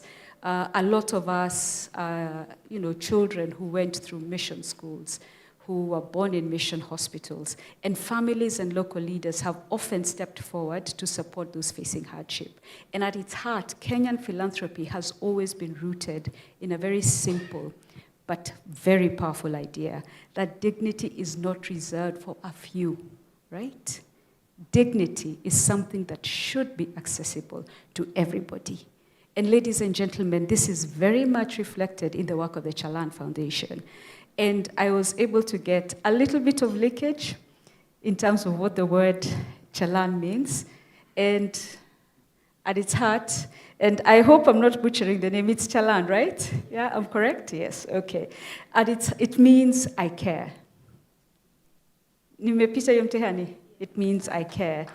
So the foundation is animated by a concern that every child should be able to live a dignified life, regardless of the circumstances into which they were born. The founder, Mrs. Koech, gave a very compelling testimony, right? She began this work with a belief that vulnerability should not determine destiny. And your life, as you pointed out, is witness to the fact that when somebody believes in you, somebody puts effort, somebody opens doors for you, then you're able to really illuminate the path for a child and be able to create a citizen that is able to take their place in this country. So the children supported by the Chalan Foundation, including young people who stood, the chair who stood in front of us today, are sometimes often the most vulnerable in our communities. And for these learners, support cannot be limited to school fees alone, as the 5 pillars indicate here.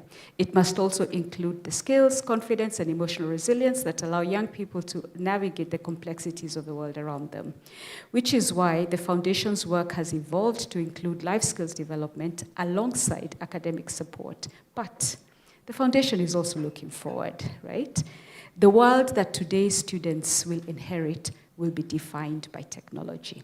It will be defined by innovation, as well as new forms of work.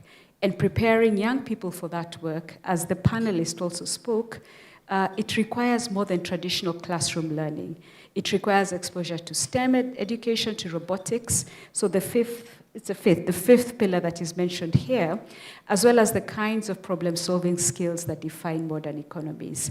And by introducing learners to STEM and robotics, the Chalan Foundation is not simply teaching technical skills, it's also helping young people see themselves as future citizens of a very rapidly changing world. These are citizens who can participate in innovation, perhaps create the next Kenyan unicorns, as was talked about by the panelists, citizens who can contribute to knowledge economies, citizens who can shape the future, not just be participants in it. And the vision is both ambitious and necessary. And this is where today's baseline becomes very important. So the study provides a snapshot of the realities facing learners across 10 counties, 51 schools, more than 600 learners, and over 200 parents. It gives insight, as you've all heard, about how learners attend schools, how they develop life skills, and how they encounter opportunities related to technology as well as innovation. And allow me to highlight one statistic that stood out for me. 91%, which is a singular and overwhelming majority of learners, arrive at school on time when they attend. For me, this tells me something very powerful. Our young people want to learn, yeah? They show up with discipline and they show up with commitment. The data also reveals the challenges surrounding that commitment, right? It reminds us, and as has been underscored by people who spoke before me, that education does not arrive in isolation.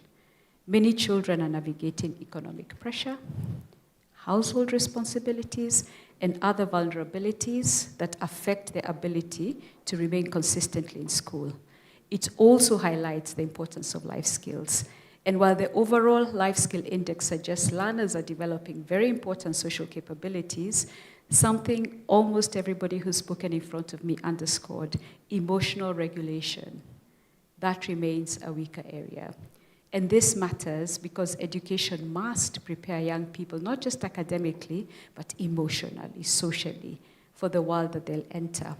And then finally, the findings on digital readiness are very instructive. 93% of learners, 93, ladies and gentlemen, say they want to aspire to get digital skills, but many have had limited exposure to typing, to STEM activities, and other forms of technological learning. And this gap between aspiration as well as exposure is precisely why interventions like those of the Chalan Foundation can and are making a difference. And this brings us to the central purpose of today's gathering. So this baseline, ladies and gentlemen, it is not just a report, yeah? I was so encouraged and gratified to hear the founder's message in terms of please use these baseline studies. There's abundance in that generosity, right? This is a tool that all of us who are seated across this room can use as a tool for learning, because it allows the foundation as well as other stakeholders to design programs with greater clarity. It allows partners to understand the realities facing learners, and it allows progress to be measured honestly over time. And for a foundation that has worked for 13 years in supporting vulnerable learners, this move towards evidence is a very important evolution. It signals a commitment, not just to helping individual children, but to continuously improving how that help is delivered.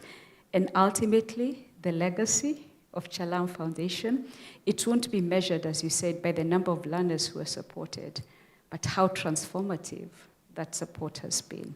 It will be measured by something deeper, whether the children who pass through these programs grow to be confident, capable citizens who are able to live lives of dignity and of contribution.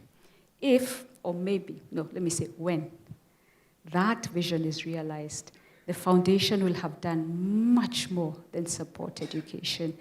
It will have helped shape the citizen of Kenya's future. Ladies and gentlemen, I thank you.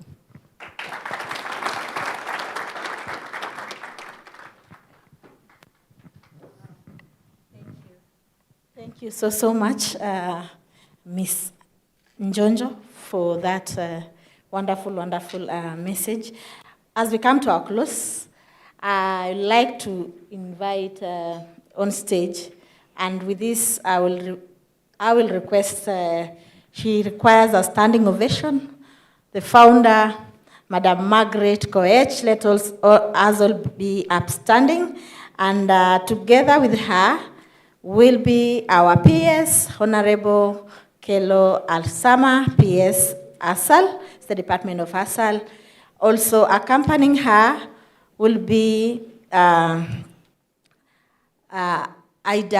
Miss Ida Nganga from UNESCO, and our chief guest, Miss Mendi Njonjo. So I'll request that you kindly come up, madam. Yes, please.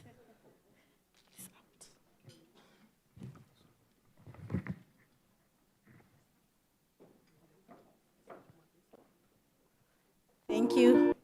The girl that dared to dream, Miss Margaret Koske, and decided that she will not just benefit from the support of the community and others, but also will reach out to support others as well through Chalan Foundation. So we are going to have the official release of the baseline survey results, and I would love that we will scan the results are already also available, just been released on our website. When you check our program at the back, you'll see the QR code, you can scan and you'll find it. So at the count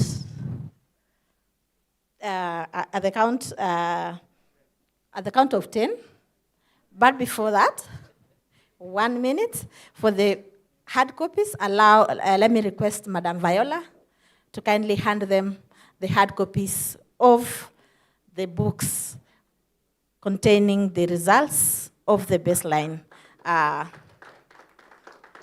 survey report. And yes, so that we will all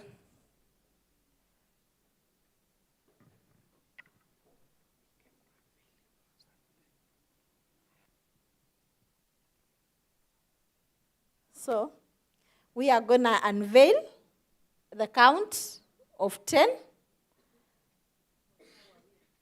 We will open the curtain. Madam Margaret and our PS and Miss, actually all the four of you, the four of us, kindly.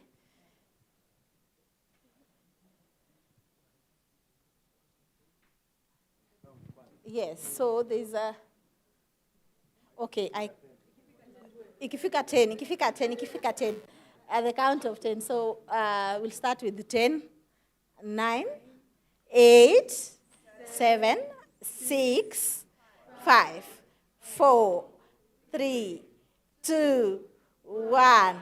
Yay!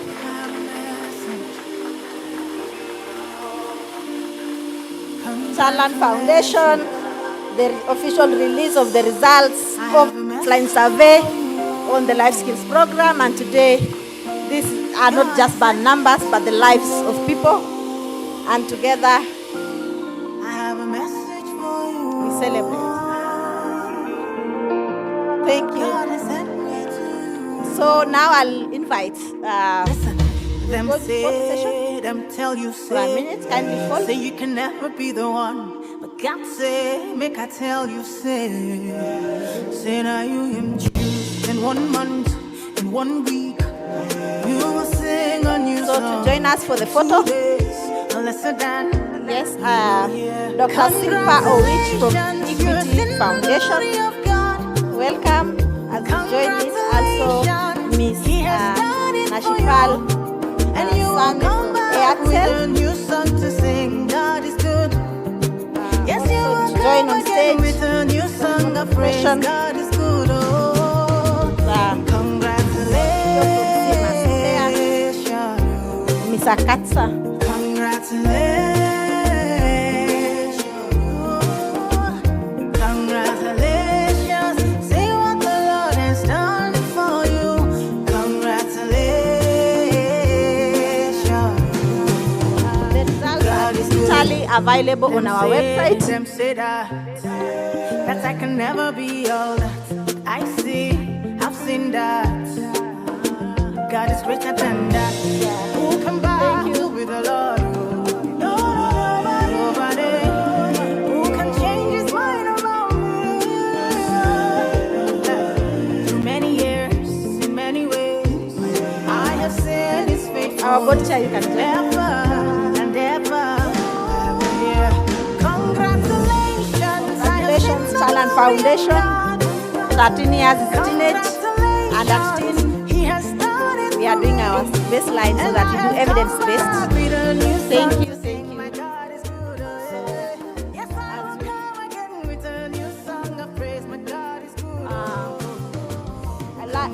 Allow me to request the guests to kindly have your seats forward.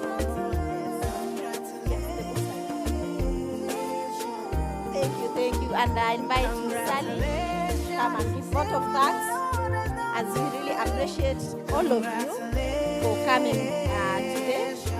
We are truly grateful as Chalan Foundation. A journey of 1,000 miles begin with one, and we know for sure if you want to go far, you really must go, people. And we are happy that we are walking this journey together with all our partners here. Thank you.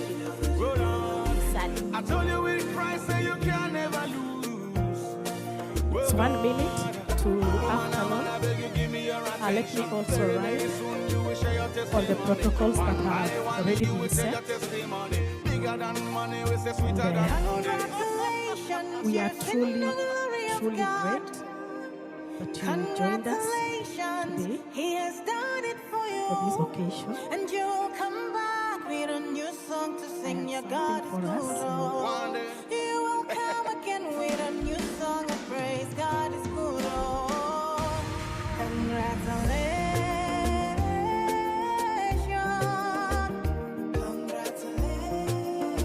So good afternoon. I'm Sally, one of the governing council members in Chalan Foundation. And on behalf of Chalan Foundation, I would like to express our sincere gratitude to all of you for attending today's dissemination of the baseline survey findings. Your presence and participation have made this event meaningful and successful. First, we extend our heartfelt appreciation to our chief guest, Ms. Njonjo. Thank you very much for coming.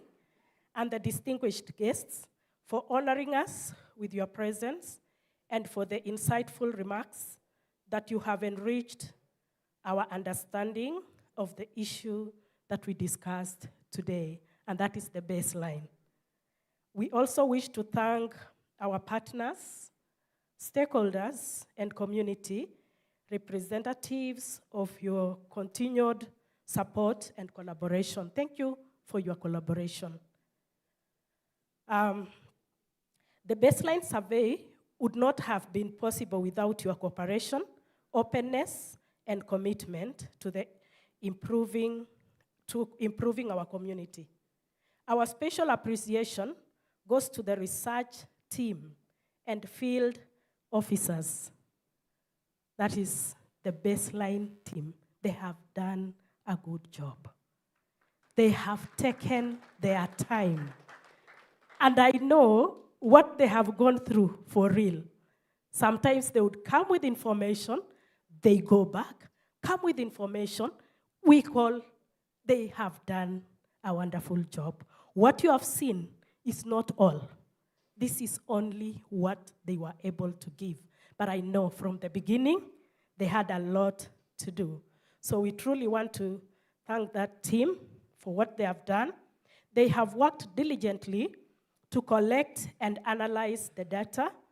Your dedication ensured that the information shared today is reliable and useful for the planning future intervention. And exactly what our guest has said. Whatever we have today, it will actually enable us to plan for the future. Thank you.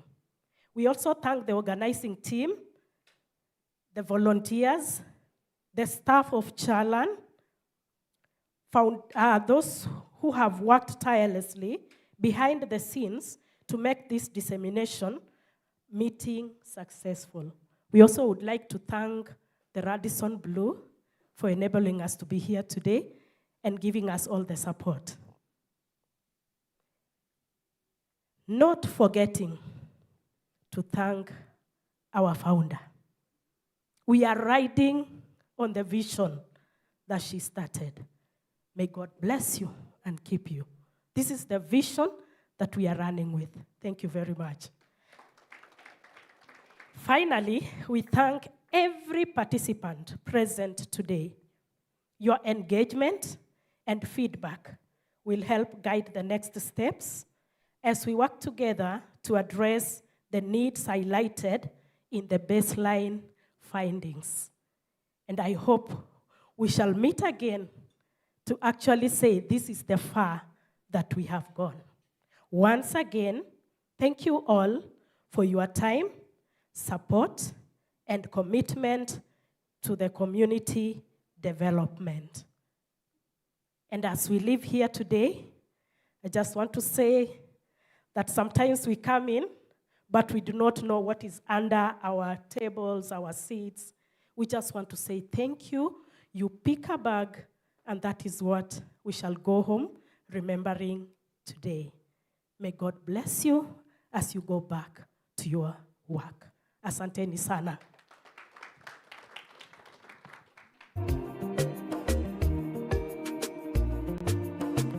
Congratulations, Chalan Foundation. Thank you, thank you, thank you, thank you, all of us.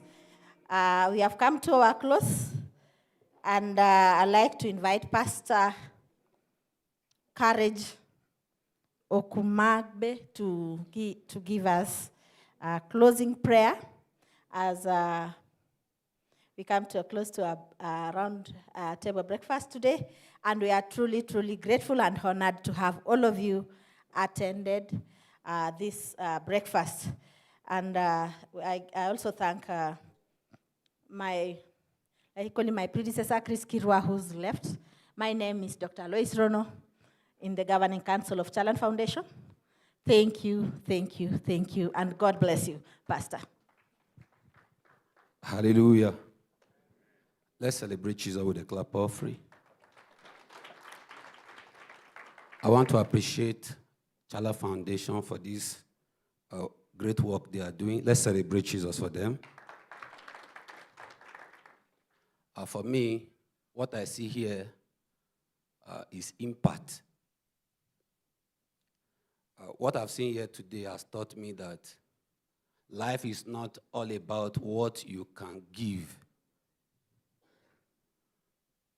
or what you can take, rather, but what you can give. A great man said that life without impact will make you to depart.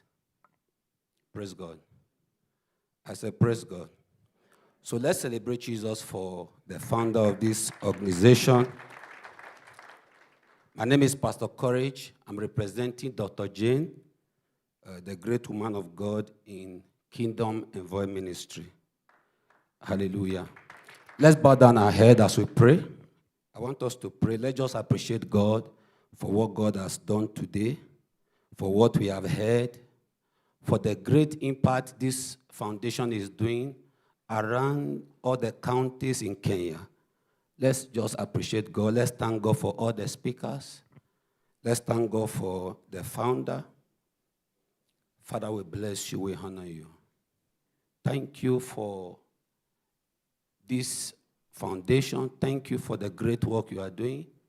Thank you, God, for wisdom. Thank you for unity. We honor you in Jesus' mighty name. Let's bow down our head as I do the final prayer. Heavenly Father, we thank you for this wonderful opportunity that you have given us to gather here as stakeholders to witness what you are doing in our midst. Lord, we ask, oh God, you take all the glory in the name of Jesus. Lord, as we go, we ask, oh God, that you go with us. Grant us safe journey mercy to our various destinations in the name of the Lord Jesus. Thank you, God, for the founder of this organization. Lord, we ask, oh God, you continue to strengthen her, give her wisdom, bless our family in the mighty name of Jesus. Bless every partner that is here. Bless all the stakeholders. Bless friends. Bless well-wishers in Jesus' mighty name. Every child deserves a chance to learn, grow, and thrive. Chalan has transformed my life by funding my secondary education because I had no means for secondary school fees. We see ourselves significantly expanding our scholarship program to reach over 5,000 learners, and also our life skills program to reach over 200,000 learners.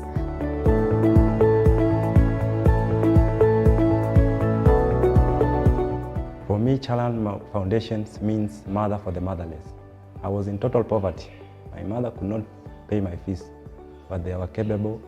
They supported me. I finished my high school, and later on I proceed for my campus to pursue mechanical engineering. These children, we follow them home. We find out what is happening at home, what are they living with a relative or a guardian or a parent? If they are supported, could they begin to, to become economically empowered? So that is a program we are having. Then Next Gen 360 post-secondary transition program. That is now what we are going to do for our children. The students who are in Chalan Foundation program after they finished Form 4. Okay, I was at home rearing the child. Then I heard that there was that program that they have started, supporting the needy children to go back to school.